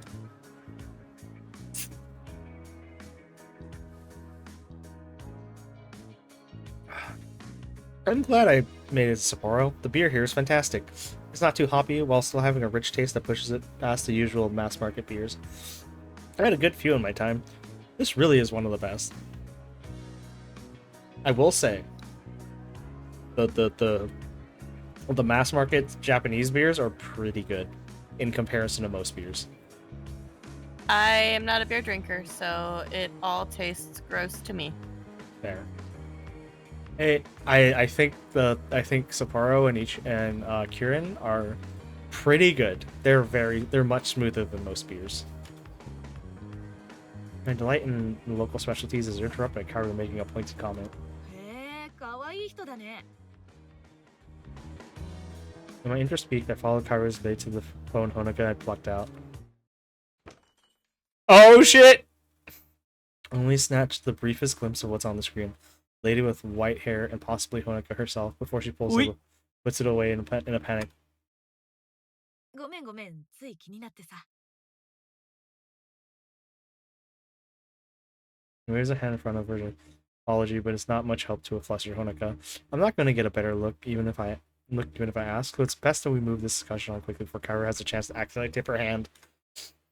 Thankfully, Honoka's the one to move the conversation on her own for her own reasons.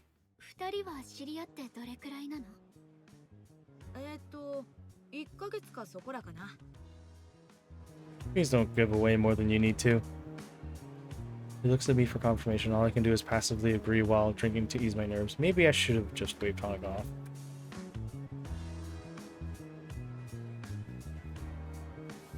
Haru into conversation with me helps. To the point I have to hide a sigh of relief when I see Honoka checking the time on her phone. もう遅いし、そろそろ帰らなきゃ。誘ってくれてありがとう。全然いいよ。来てくれてありがとう。じゃあまた来週図書館でね。じゃあな、ほのか。今度また見かけたら声かけてよ。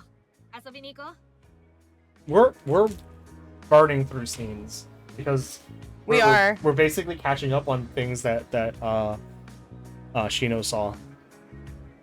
Mm-hmm. With that, she shuffles out of her seat and grabs her coat. お会計は？ああ、気にしないで。私が誘ったんだし、これくらい出すよ。ありがとう。Quick!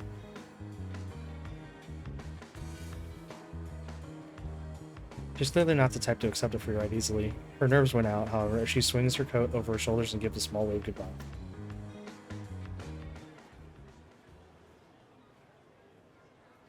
The two of us can't help but watch her leave, holding our breaths until she disappears out the door.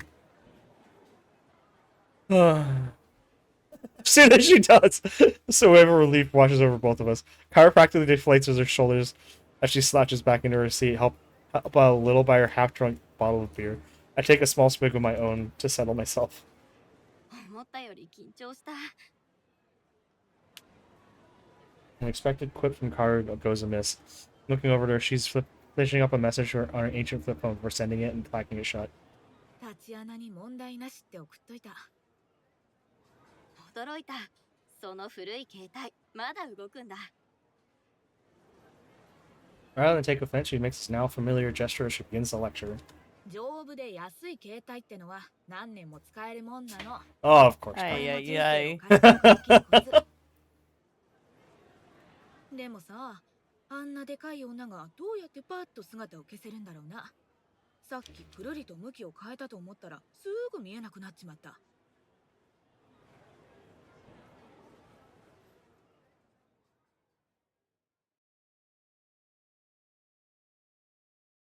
My gaze is taken by the same woman entering the izakaya, with sweeping coat and self-assured demeanor, making a dominating presence in any room she enters. A quick glance around shows her where we are, and Tatiana wasting no time in striding up. 人口200万の都市でこうもたやすく総合できるとはね。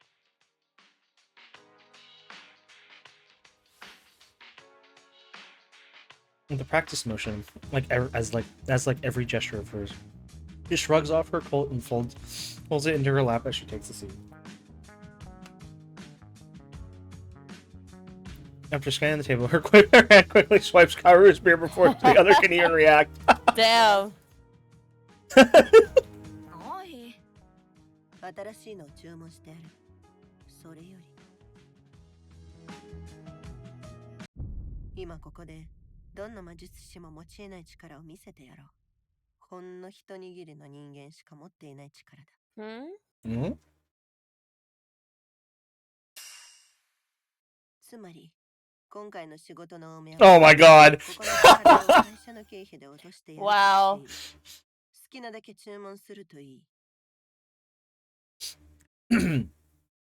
Bless. Not gonna lie, having that power was really nice. Yeah. I wish I could do that. 待って、マジでいいの？ Orlando just from the tablet, only barely grabbing the screen before I get my own hands on it. 私、餃子。タチアナの気が変わる前にたっぷり頼んどこっと。 Oh, damn it. I ate a small dinner because my lunch is still like sitting in my stomach, it feels like. Oh. Yeah, that rice bowl, so good. Dude, that looked delicious. Mm-hmm. You know what the key was?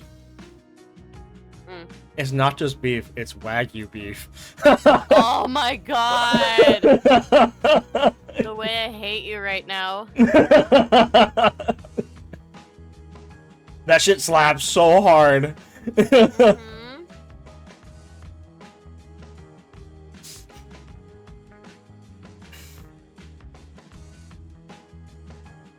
Tatiana grimaces but manages to hold her tongue.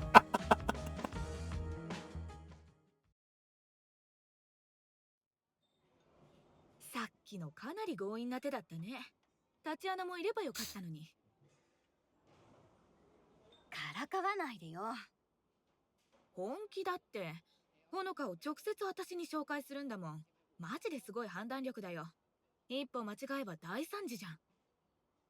お前に対する直感は正しかったというわけだな。よくやった、シノ。I shrug. Being good at hiding my intentions isn't a skill I'm particularly proud of. で、タチアナの方はどうなんだよ。お姫様のこと調べてるんだろ。Tatiana just shrugs. 大した情報はなかった。SNS の類は高校卒業を機に更新が止まっている。友達とのつながりも途絶えてしまったようだが、そもそも当時から特別仲がいい友達はいなかったようだ。友達は数人だけか。それはごく当然のことだろう。学校の友達など同じクラスになったというだけで共通点はない。Not unless you're me, and you make everyone listen to your shit. Bruh. Sorry. It is very easy. あっそ、悪かったね。あんたの言う非公式な教育のせいにしといて。何にせよ、ほのかは新しい趣味について一度も投稿していない。血の魔法なんてものが広まれば大惨事になりかねない。ほのかに友達がいないことに感謝しよう。そもそもさ、血の魔法ってなんだよ。タチアナと何年も組んでるのに、今回の仕事で初めて聞いたんだけど。魔術師から魔術師へと口伝された噂程度のことしか分かっていないからな。どこでいつ生まれたものかも聞いた相手によって変わる。だが一つ言えることがある。血の魔法はそれが終わるべきだった場所から始まった。あれが知られ始めたのはヨーロッパ封建時代の後期からルネサンス期だ。路地裏や秘密組織で触れていた者たちには無念だろうが、きっかけはカトリック教会だった。Well, the thing is, Hanukkah is clearly only using it for, like, visiting her girlfriend. Mm-hmm. 魔術師と教会の歴史はいろいろあったが、血の魔法を後世に残してはならないという点では一致していた。あれは単に禁止されただけではない。歴史から抹消されている。それほどに強力で危険な魔法だった。一般人の手に委ねるにはな。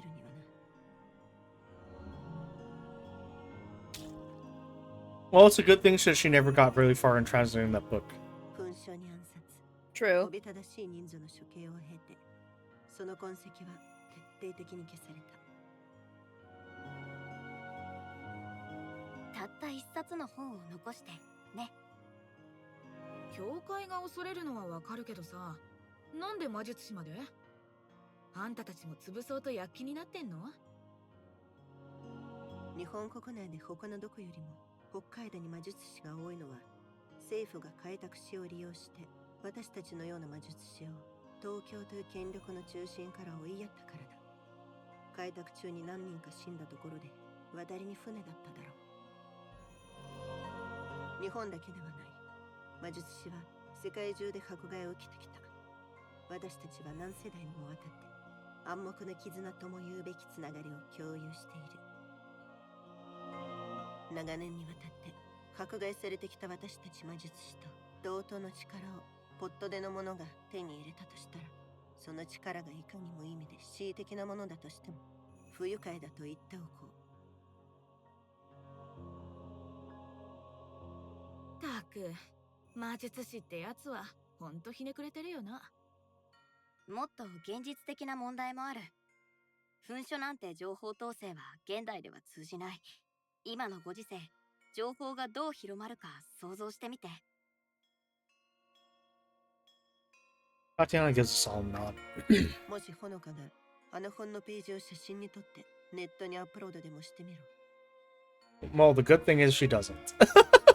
Yeah, the good thing she's very solitude. Yeah. 大抵のものは狂人の落書きの類だと思うだろうが、物好きな者が一人や二人試せばどうなる。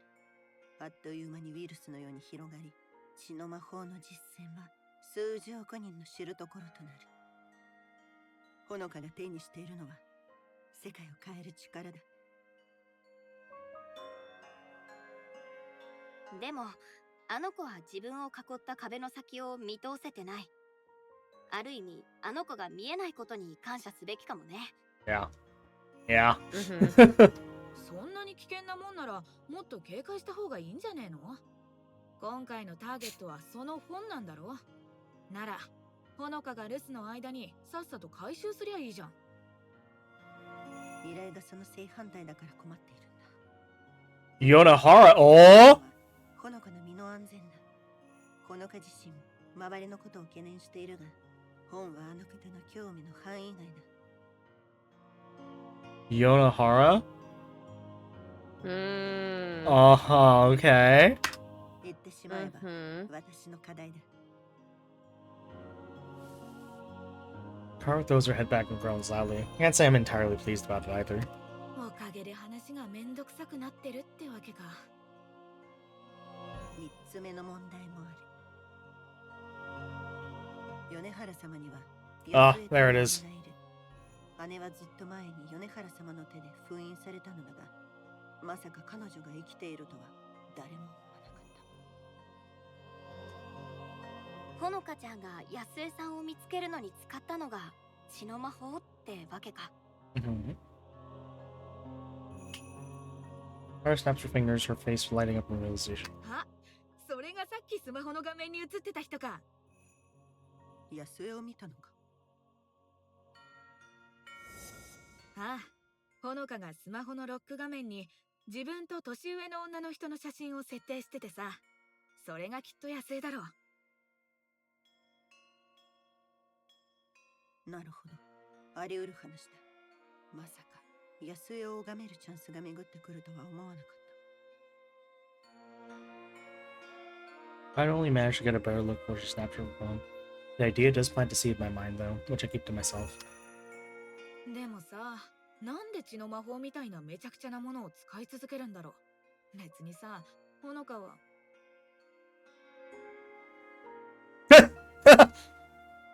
Vision dawns on her, then all of us. Kara's face scrunches up as of a child encountering a bitter food. Can't exactly say it makes it my day either.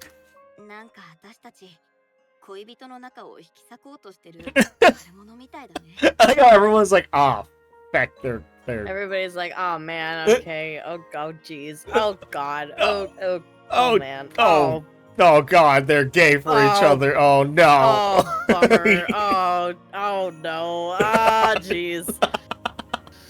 Ooh. Yikes. Yeah, dude.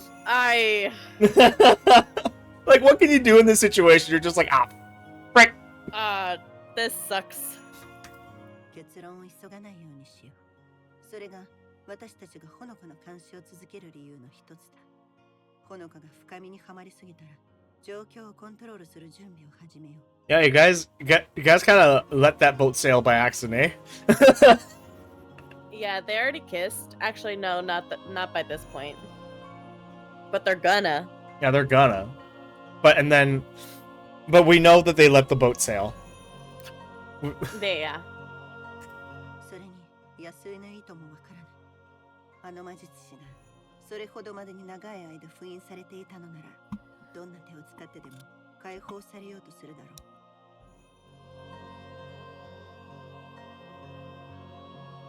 He looks to me, but all I can do is nod. That's why he placed someone so close to her despite the risk.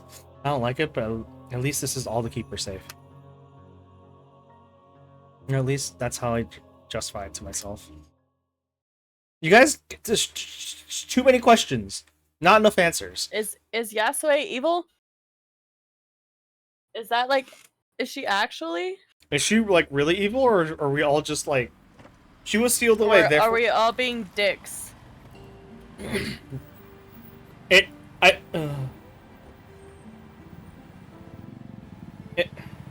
Yasue a bad guy, or are we just being really mean?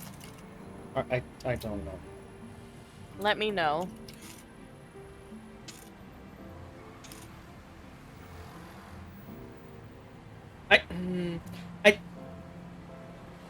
The thing is, it feels very with Yasue.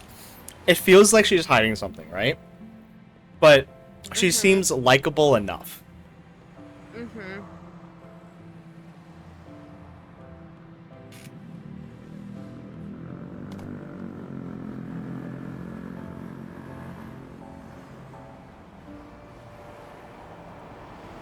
Haru, who'd been busy drinking while leaning on a street railing, picks herself up and throws the can into a bin. It's an impressive shot, but until it clicks why she's so good at that particular move.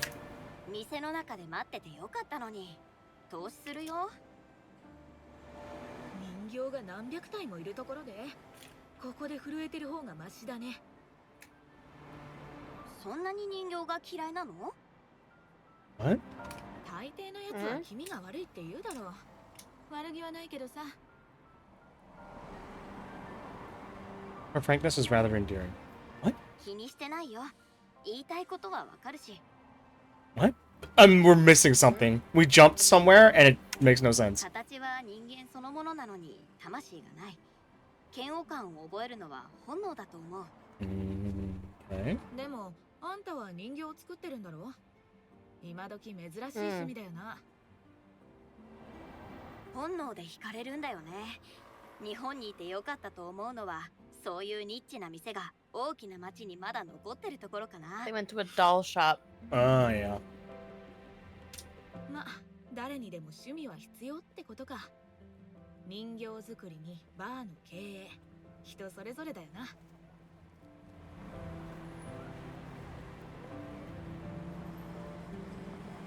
And give a simple shrug as you begin walking, joining a handful of others braving the night's cold. Checking inside the bag, I quickly go over what I intend to buy. Scalpels, material, brushes, everything's in here for my first big project since I've been to Sapporo. Satisfied, I look back up. 外国にいたみたいな言い方だな。そうだね。いろんなところを旅したよ。でも、ああいう店が残ってるのはやっぱり珍しいかな。 Oh my god. What? Were her legs fake? Were her fake legs fake? 私は北海道から出たことねえから羨ましいよ。Up ahead, I notice a freckled-faced foreigner glancing at her phone while looking this way and that, her red ponytail swishing about. Kara seems to have noticed he apparently lost her as I do, stopping in her tracks. 世界を見てきたのは私も同じ。まあ見てな。With a smirk, she skips ahead towards her. Could have easily helped, but now I'm curious to see what comes of this. Without a moment's hesitation, Karu asks if she needs help in perfect, if extremely informal, English. It's a little charming to see the woman's face light up at hearing a familiar tongue, the two conversing fairly naturally. Iris goes on her way to their hotel after bidding farewell, Karu beating with her pride as she waltzes back. I have to admit, I'm a little speechless. The fun fact about this situation is I can do that in certain things, but after being called out by my family for speaking very formally in Cantonese, I'm like kind of paranoid. Mm-hmm. どうよ、驚いただろ。 I mean, most people don't speak. I mean, even I speak in English with a lot of cursing and a lot of colloquialisms, but my Cantonese is very not like that. Or Yeah, less. because when you learn a language, you learn it formally. It's my native, though. Then I have no excuses for you then. Yeah, I just don't watch enough. I just never watch enough stuff. And I just still watch mostly, like... Well, you grew up here. Yeah. I don't watch, like... I didn't watch a lot of dramas. I don't watch a lot of C-dramas, so I never picked up on a lot of that. Yeah. It's not that I'm not right now. I am watching a couple C-dramas. There's a lot about firefighting, and I don't know what's so interesting about firefighting in Hong Kong, but it sure is. どうやってあんな英語を覚えたの？タチアナから非公式な教育を受けてたって聞いたけど。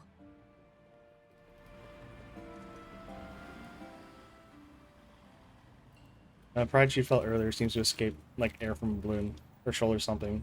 She didn't think that through if she didn't think I'd question it. 私は過疎が進む田舎の町で生まれてさ、一緒にいてくれるのは姉貴だけだった。私らの場合、それがアメリカのアクション映画だった。子供の頃はそれが全くの別世界みたいでさ、希望があってヒーローがいる。貧乏暮らしとは大違い。It's crazy to me how we like, oh my god, Japan, and the other way they're like, oh my god, America. Yeah. 両親は？父親は私が生まれる前にどっかに消えた。母親は今も多分実家で飲んだくれてるんじゃねえかな。ごめん。謝らなくていいよ。知らなかったんだし。みんなが幸せになれるわけじゃねえ。それに少なくとも今は過去のことだって言えるしな。でも過去の全部が悪いことじゃないでしょ。タチアナと出会えたんだし。そういえばタチアナとはどうやって知り合ったの？全然共通点があるように見えないけど。いかにも貴族様な女と私みたいな底辺がどうやって知り合ったか。Bruh. That's not what she said. Yeah.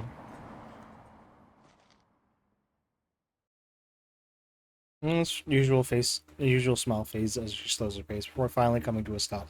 People maneuver around us, barely glancing as they keep walking on their way. She looks to her side. I follow her distant and sullen gaze, her mind clearly elsewhere. That's all there is. All that's there is another dimly lit alleyway, lined with the usual bins, air conditioners, bikes, and so on. 建物と建物の間ってじっくり見たことある？毎日毎日ほとんど気づかないまま通り過ぎてく路地や通路だよ。遮るものは何もねえのにどうなってるのか見ようとも思わねえだろ。少し横目で見るだけなのに。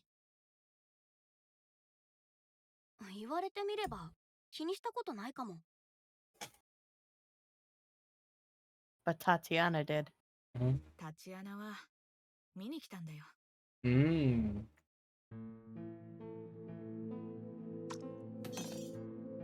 あの暑い夜は忘れられねえ。タチアナが立ち止まって私を見てた。見返した私は目をまん丸にしてたと思う。驚いてナイフを落としちまってさ。今までに聞いたことがないくらい大きな音がしたような気がしたよ。タチアナはただそこに突っ立って血と汗にまみれた殺人犯を眺めてた。それがおかしな表情でさ、何年経っても記憶に焼き付いてる。驚いてたってこと？それが変なところでさ、あいつ私を家に連れ帰ったんだ。古い浴槽で体を洗ってくれて寝床を用意してくれた。I was very calm. 次の日、私が家を出る前に飯を用意してくれてさ。なんて言ったと思う？現場に証拠を残さなかったかだけだよ。私の過去については一言もなし。私が首を横に振ったらいつでも戻ってきていいって言ってくれてさ。で、一緒にいるってわけ。慈悲だったってこと？ Emily breaks her introspection and throws her back in a howl of uncouth laughter, throwing glances from passerby. 慈悲？タチアナには一番無縁の感情だな。そういや、あの時と同じ表情を見たのはあれから何年も経ってからだったな。美術館に行った時のことでさ。私の趣味じゃねえのは言わなくてもわかんだろうけど、タチアナにデートで連れてかれてさ。Hey yo! Hey yo! Karu's like, oh, I'm dating, oh. そこでどうしてタチアナが慈悲を見せたの？もしかして絵に？ Like how Tatiana's like prim and proper and Karu's not. but it makes sense in this. Yeah. いや、客にだよ。何気ない好奇心をあらわにした表情を見て、目の前のものを理解しようとしてんのに、本当に分かってねえのを哀れに思ったんだってさ。タチアナは魔術師だろ？それも相当腕のいい魔術師だ。私が少しでも怪しい動きを見せたら、あっという間に10通りの殺し方を思いつくようなやつだ。私なんて、あいつからすれば毛筋ほどの危険もねえってこと。私はただ、あいつにとって興味深い存在だった。あいつにも理解できねえ謎。そんなところだったんだと思う。Just gonna drop that they're lovers, you know, whatever. Yeah. 道端で拾われた野良犬みたいな言い方ね。野良犬以外のなんだってのさ。それについちゃ疑ったことがねえよ。でも、タチアナは食べ物と寝床を用意してくれた。野良犬にはもっとひどい生活をしてるやつがいっぱいいる。タチアナみたいな魔術師は確かに正気を失ってるやつばっかりだろうけど、それでもあいつは正気のやつらよりずっとたくさんのことを私にしてくれた。Oh man, I love a story about broken people being broken around each other. I know. It's great. And that, she begins walking again before looking back at me. 昔話はここまで。家まで送るよ。Damn it!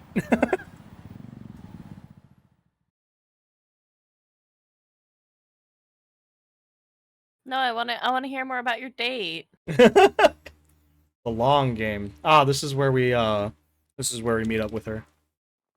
Mm-hmm.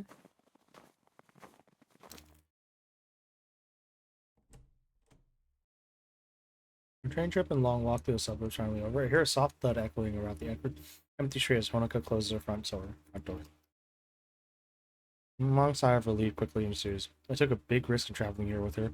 My curiosity had to be sated. A cold breeze whistles through the otherwise silent street. This far out from the city, there's practically nothing to make any noise. Traveling so far to attend university must be a pain for her. An indifference from the city is no daily plowing. Piled up snow makes the isolated suburb feel all the more desolate. The curtains still drawn in the surrounding houses as their occupants are still at work. Long gone days of my youth, I enjoyed places like this. I was content to live in my own head, be it cooped up where I lived or wandering alone the peaceful streets. Yet the longer I lived in my own head, the less tethered it became to reality. When I look at someone like Yonohara, I see how wrong I was. That much is true for Honoka as well. It's hard not to see some of her mindset in these lonely streets. Ow. The tinnitus is back. Oh no. Beyond that, there's something else about this place which makes me feel restless. Something feels off. No, the game has that tinnitus sound, and I don't. I know. I hear it. Oh, thank God. It's the sight of a familiar small car's hood peeking around a corner is a thankful reprieve for my thoughts. Tatiana had mentioned in passing that she had arranged surveillance. Looking behind me for anyone following, I skip across the lonely street towards it. The windows may be fogged up, but I can tell who's in here. With a couple of taps against the passenger window to get her attention, I open the door and slide in. Hey, yo. I'm gonna brush a couple of empty noodle cartons and a receipt off the seat before sitting down. Haru doesn't strike me as the neat type, and she doesn't disappoint here. Damn. That said, I do detect a faint hint of tobacco in the air. I've never seen her smoke since I've met her, though, which makes me guess she must have quit recently. Could think for sure, but I wonder why. Maybe for Tatiana's sake, I'd like to think. お疲れ。こんなところで会うなんて驚いたな。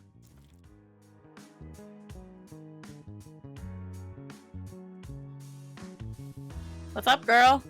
Wait, Jan, she's just about in her seat to try and liven herself up. ちょっと寄っただけ。調子はどう？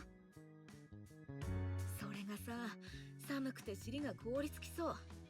カップ麺と自販機のコーヒーだけでもう1週間もここで張ってるんだよ。Rip. That ヒー sucks. ターをつけてもいい？ガソリン代を払ってくれんなら。I've never seen someone so touchy about money. I remember convincing her to take care of herself. My gaze moves to the back of the car as a peculiar sight catches the corner of my eye. Peculiar sight. ちょっとこのカップ麺の山何なの？ああ、 Enough. コンビニで特売セールをやってたんだ。お腹が空いてるなら Chili お tomato. すすめはチリトマトかな。 Bruh. 完成度高いよ。 Man. Now on cup noodle. Why am I so hungry? I don't know. Why are you so hungry? I don't know. Oh, no, I know, because I spent the last week eating good on the company card. And now I have to pay for my own way, so I don't. Only dozens upon dozens of cup noodles haphazardly strewn about, culminating a small hill of them between the seats.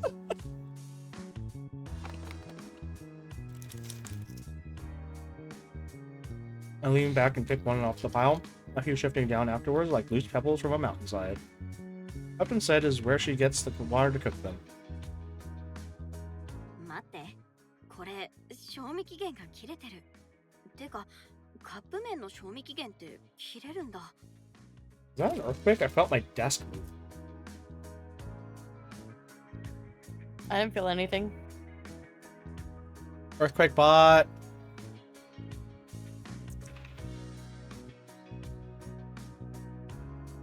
LA quick bot.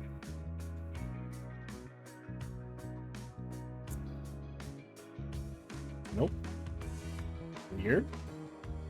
You're hallucinating. I am freaking hallucinating, man. I need to remember to buy an emergency kit. Yeah. There was an earthquake today. I remember seeing this on Reddit.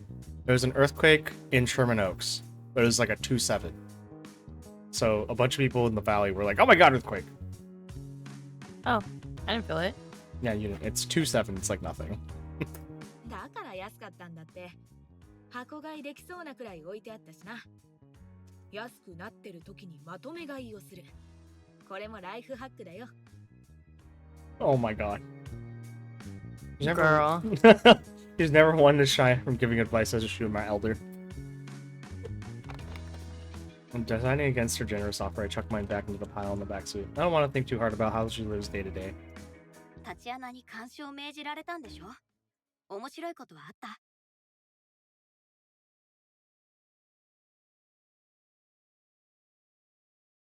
Gives an amused snort in reply. あの子、ハンデをしたような生活だね。あんなに時間に正確なやつは初めてだよ。私の読み通りなら、もうすぐ書斎に現れる。見てな。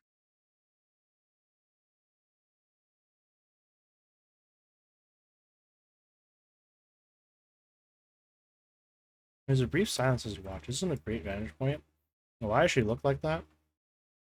Yeah, she looks freaking creepy. You can see a little more than a narrow slit between her curtain and the side of the window.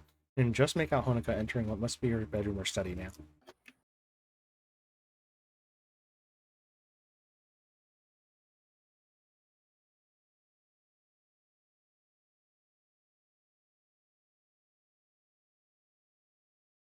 Trying to make out what exactly she's doing, her head bobbing up and down, she checks something. I strain my eyes to see, but it's little use. 何してんの？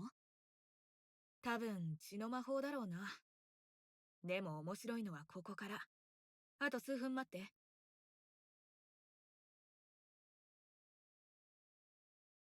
And she does the thing across her arm. Yep, though I set my eyes back on Honoka. It feels more than a little creepy to be watching her from afar like this. My reflection and what I'm doing take a backseat as I notice the glint of the knife. My heart stops, but Karu's expression looks almost bored. Yikes. Yikes. Oh, there it is. Taking a gulp, I watch the knife press against her arm, her face looking pained. Desperately want to race into her house and stop this at once, or at least call an ambulance until...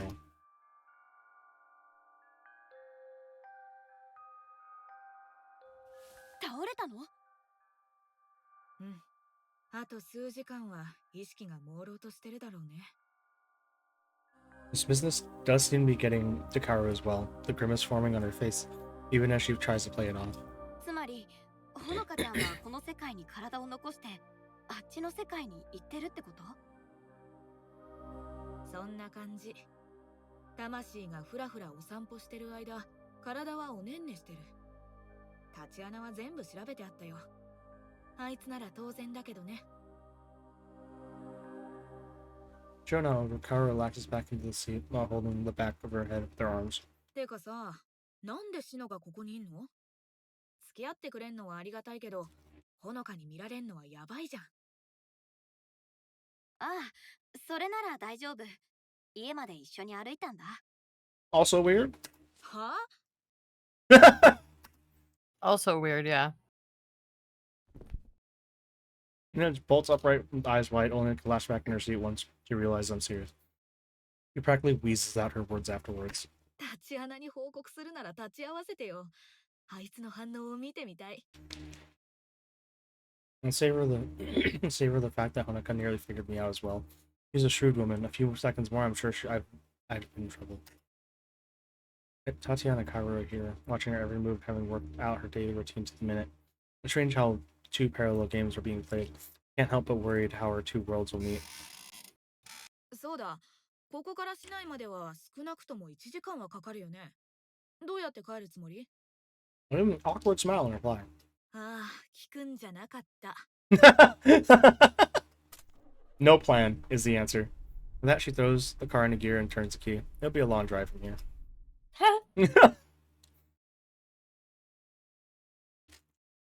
Nice. Scene 6, a troublesome client. What time is it? I don't want いいとこだね。 It's 9:43. to... We're blazing through this act. The other one took We so are. long. Tatiana gives a nod, looking out towards nothing in particular. 少々不便なことに目をつぶれば、都会の喧騒から離れるのも悪くない。毎日大学に通うには遠すぎるかな。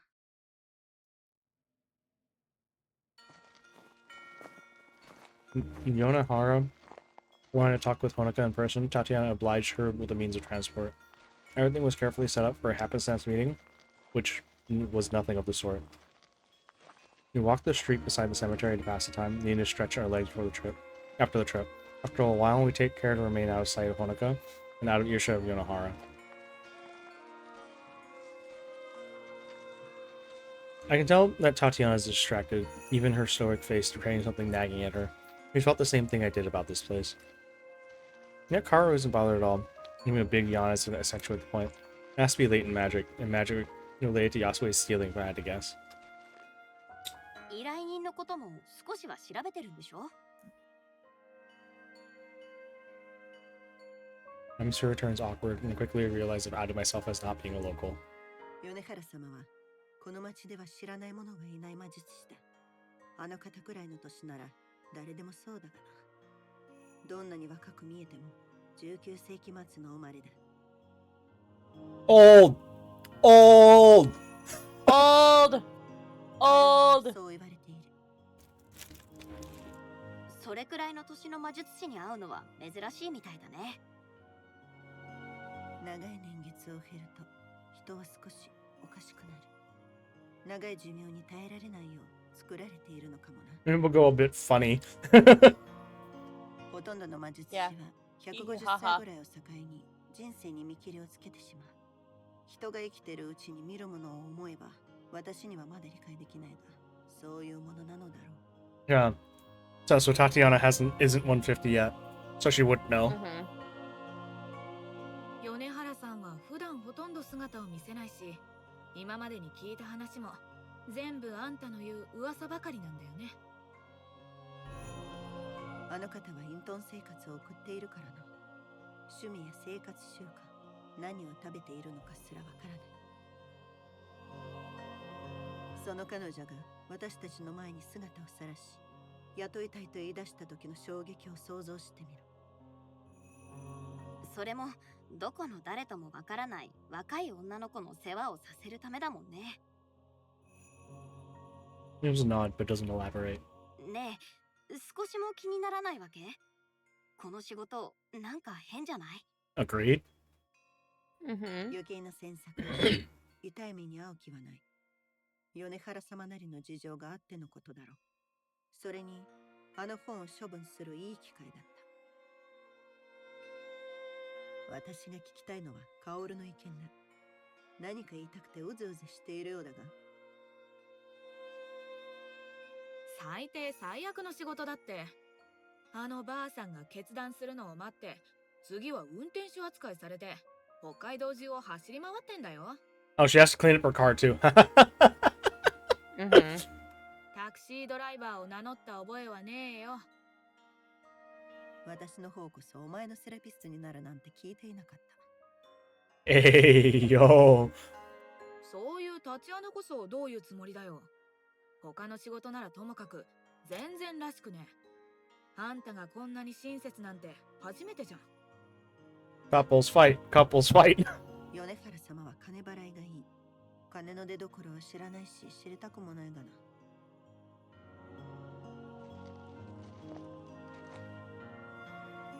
Carl suddenly rounds into Tatiana, stopping the woman in her tracks. Babe, I don't think it's a good idea. あんた、いつから報酬にこだわるようになったんだよ。バーと気に入った服があれば満足してたじゃん。 There it is. The first time I've seen anyone stand up to Tatiana, and from her reaction, she's clearly not used to it. Rather than snap back with a response, she takes a few moments to find her words.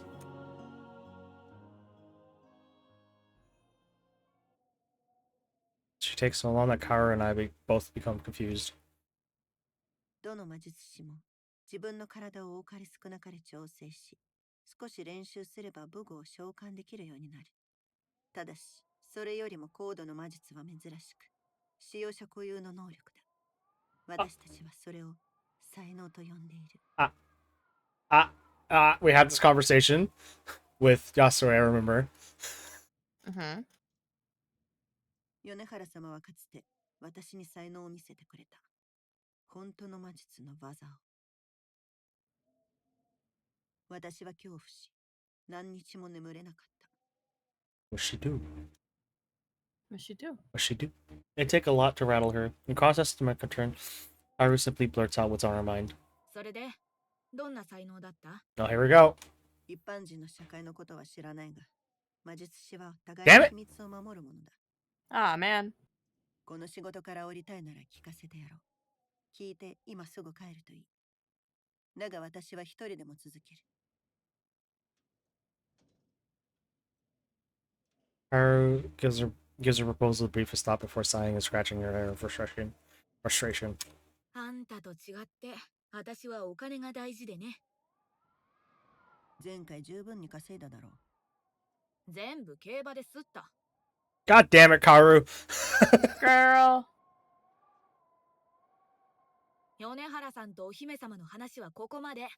タクシードライバーに戻るよ。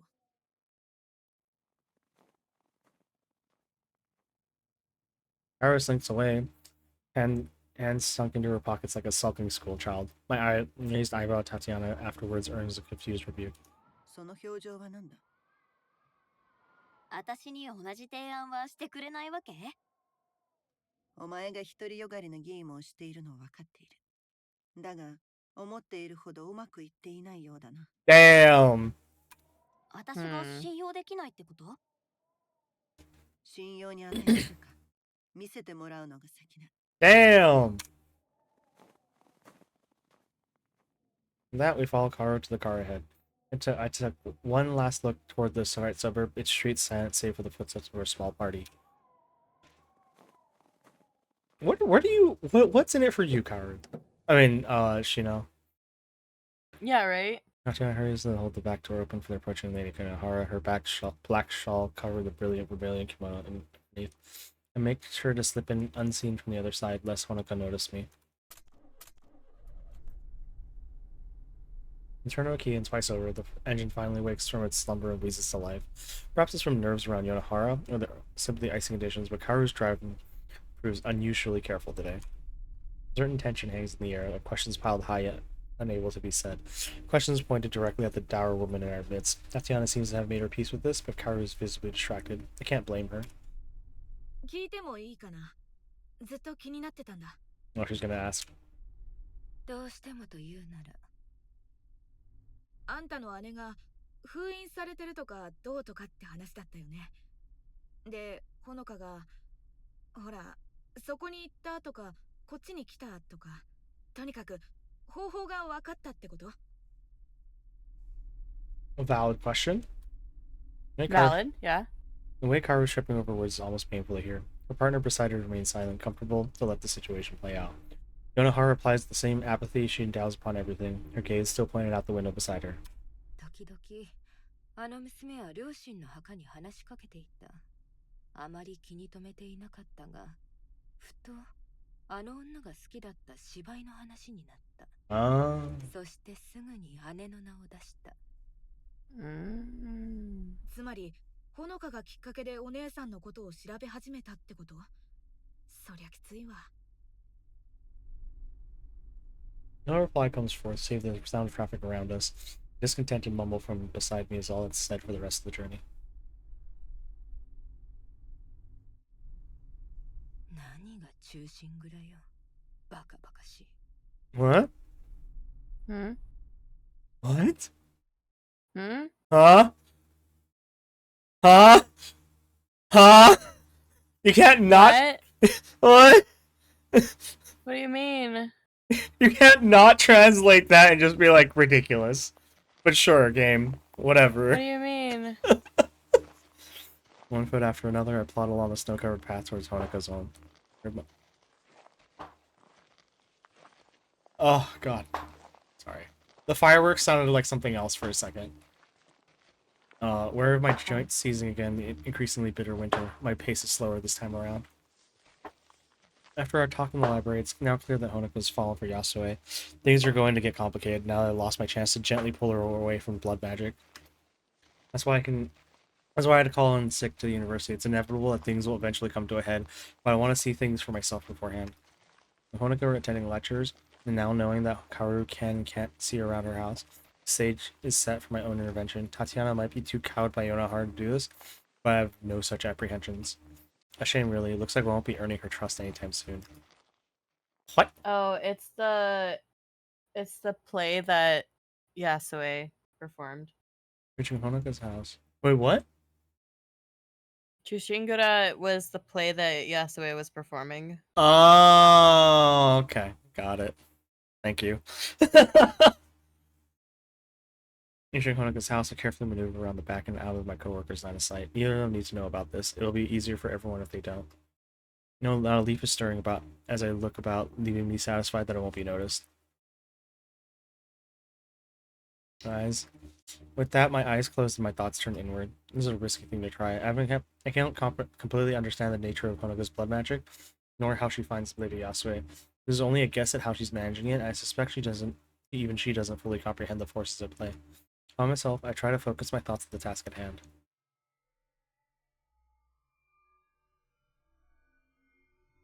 What are you doing? Oh, shit! Yep, of course. As magic begins to course through my body, I open my eyes once more as if it feels to pour forth, charging through me and flowing outward. My magic talent may be far beyond Honoka's clumsy blood magic, but I dearly hope this will have the same effect. To harness this force was once difficult, but in time it proved more fruitful than I could ever imagine.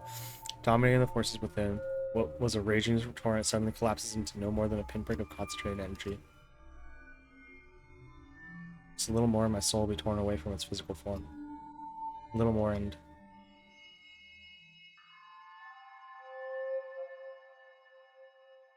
Well, she did it.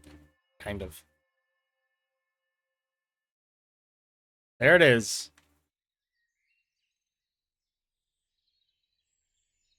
Soft grass gently presses against the back of my head, my dazed eyes opening to a brilliant blue expanse.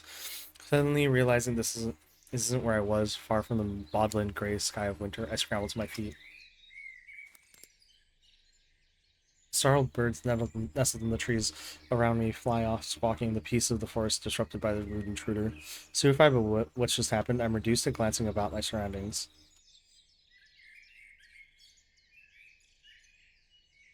うまくいったみたい。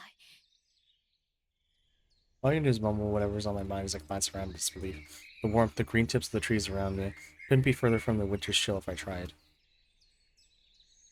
How is this interaction between Yasue and Chino gonna go? Yeah, right? I feel my body feels heavy as I try to pull myself together. My head feels like it's swimming, probably an after effect of being pulled into this place. This must be where Honoka's escaping to each night. I'm at a loss for words as I look about the thick forest, the sounds of insects and birds playing on the edge of my hearing. It's no wonder Tatiana and I felt something was off. The sheer amount of magic to create such a place must be incomprehensible. In theory, held true, we felt traces of magic to the incredible amount being expended here. The moment my soul left its body, it fell into the well of concentrated magic, as if pulled in by gravity. It's just the same way that Honoka likely unintentionally does with her blood magic.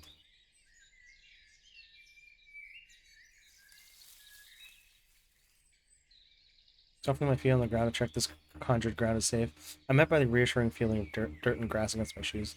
As much as I'd like to play in this strangely familiar world, I know I need to move on. With that, I begin walking, not towards the pillars or smoke in the far distance, but towards a closer destination. I feel like Alice venturing deeper into Wonderland. Yasue will find me in good time. But I let my sense of wonder guide me through the yellow brick road for now.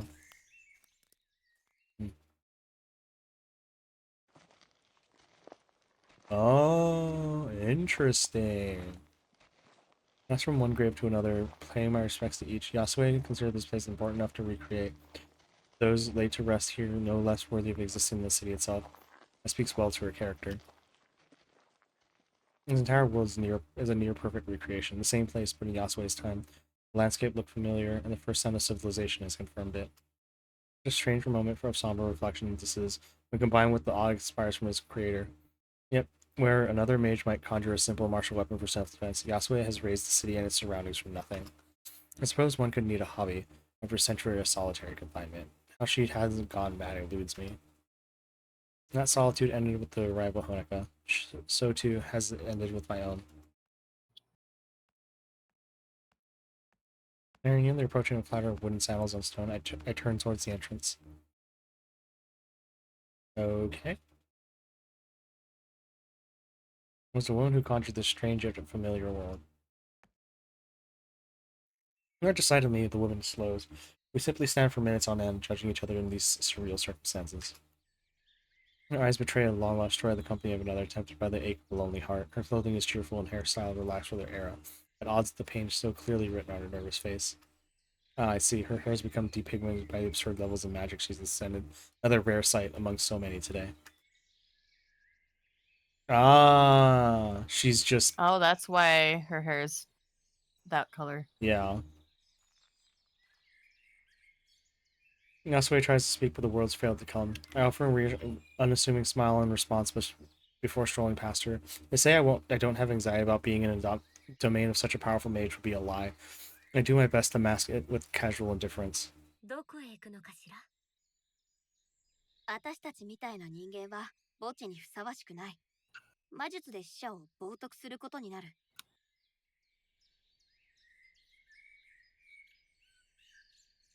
Not hearing any footsteps from behind me, I pause and turn back towards her. ねえ、ついてこないの？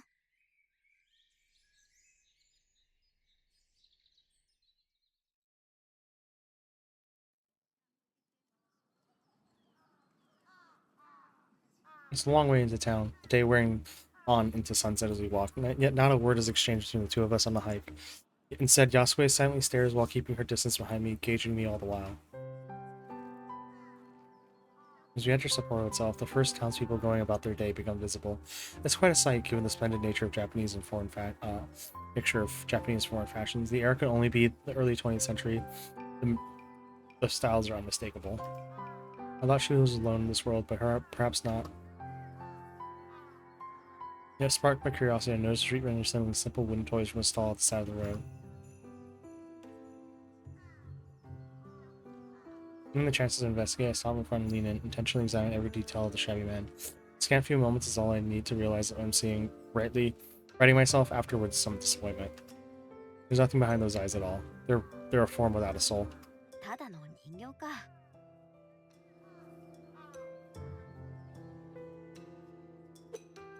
There's no point bothering to interact with this Potemkin village. I pick up a wooden toy from one of the stall's trays, ball attached to a string by a handle, and begin idly fiddling with it. Sometimes I get the ball in the cup, more often than not. I'm so bad at that. Me too. Also, is an odd person. Her experiences have left her more anxious of me than I am of her. I feel more emboldened around her now, given how little she lords her power over me. 大抵の魔術師は剣や槍を出すのが精一杯なのに、よくもこんな細部まで鮮やかな街を作り上げたもんだね。感心するよ。Soon growing bored of the children's toy, I place it back on the stall and turn back towards her. でも、そんなことができる魔術師が封印されてから1世紀経ったとはいえ、現代に至るまで知られていないのは腑に落ちない。私は安江さんでしょ。それくらいは知ってる。ではあなたはただの通りすがり、そよ風みたいなものだと思って。でもあなたは超のつく重要人物だ。なんと言っても純真な乙女の心を奪ったんだから。Hey, yo! A peaceful, if slightly anxious look to her eyes disappears in a flash, replaced by a fiery resentment. We reflexively back off of the sight, chest tightening with sudden fear of the woman. 心配しないで。あの子に危害を加える気はないから。ほのかちゃんは素敵な子だよ。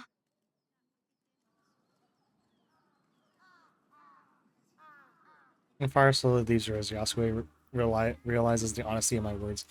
Taking the opportunity she lets down her guard, I decide to push the matter.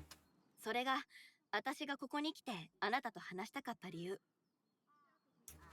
私はほのかちゃんに害が及んでほしくないと思ってるけど、安江さんも同じ気持ちなのかな。Oh? Oh? She simmers, but silence is the only reply. I hardly expected an answer. I have no right to demand one from her, and even asking is untoward of me. あなたは全てを知っているのね。Oh, let's go. ほぼ What? 全てかな。Okay. では本当の魔術を使えるならあなたなら。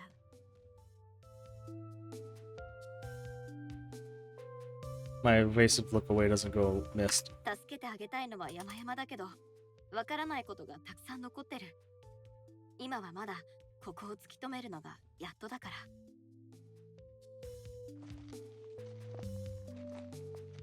And slightly surreal quality all this, discussing Honoka while strolling through a city, surrounded by people going about their day. I continue looking this way and that in amusement, thoroughly distracted by this fanciful performance she's put on.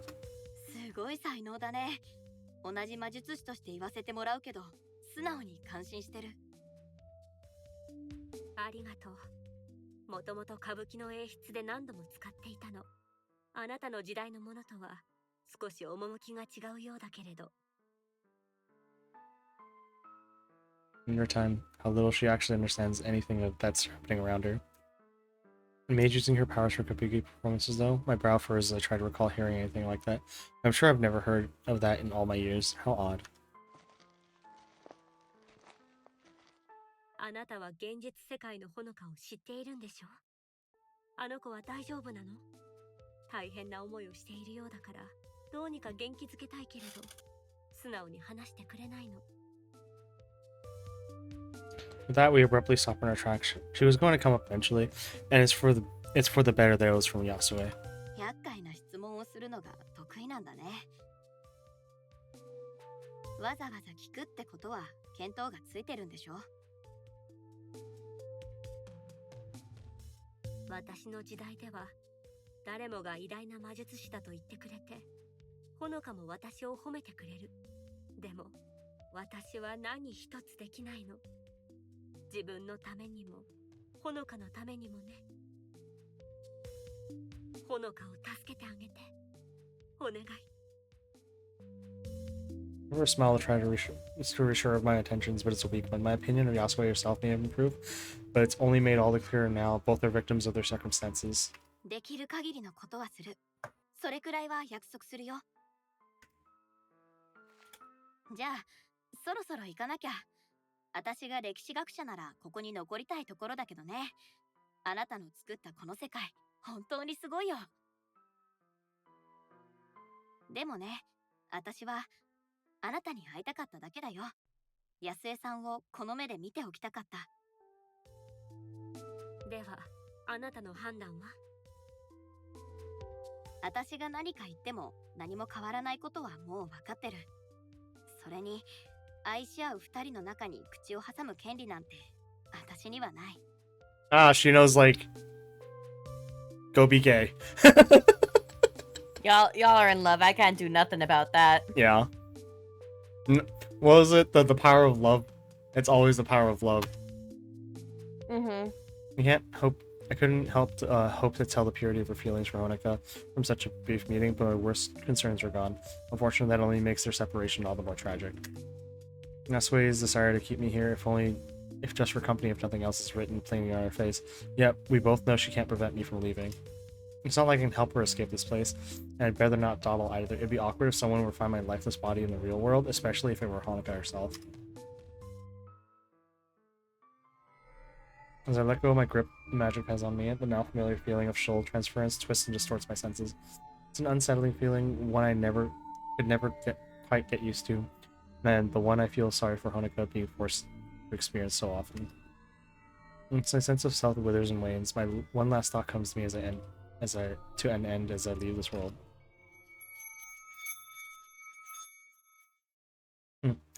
I found what I came here for.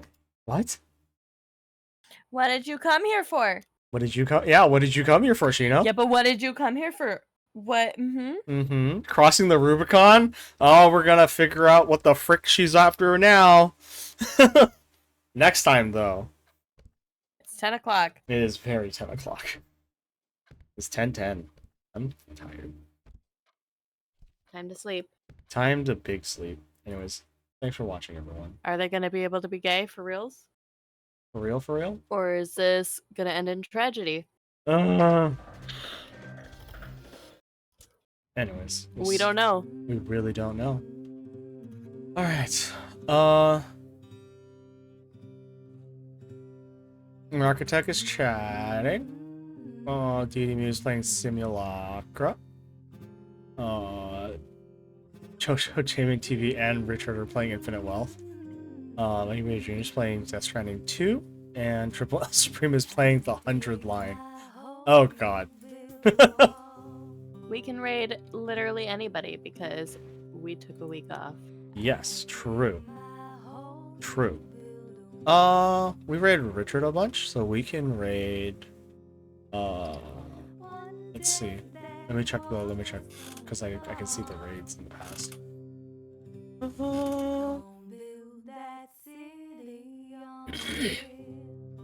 Let's raid Dojo because we haven't seen them in a hot minute. Hell yeah. Hey, Twitch, thanks. Raid. And we'll see you all next time. On Thursday, actually. We're gonna figure out what the hell Yasue and what the frick, my brain. What Shino wants, yeah. Anyways, see you all next time. Bye! Bye.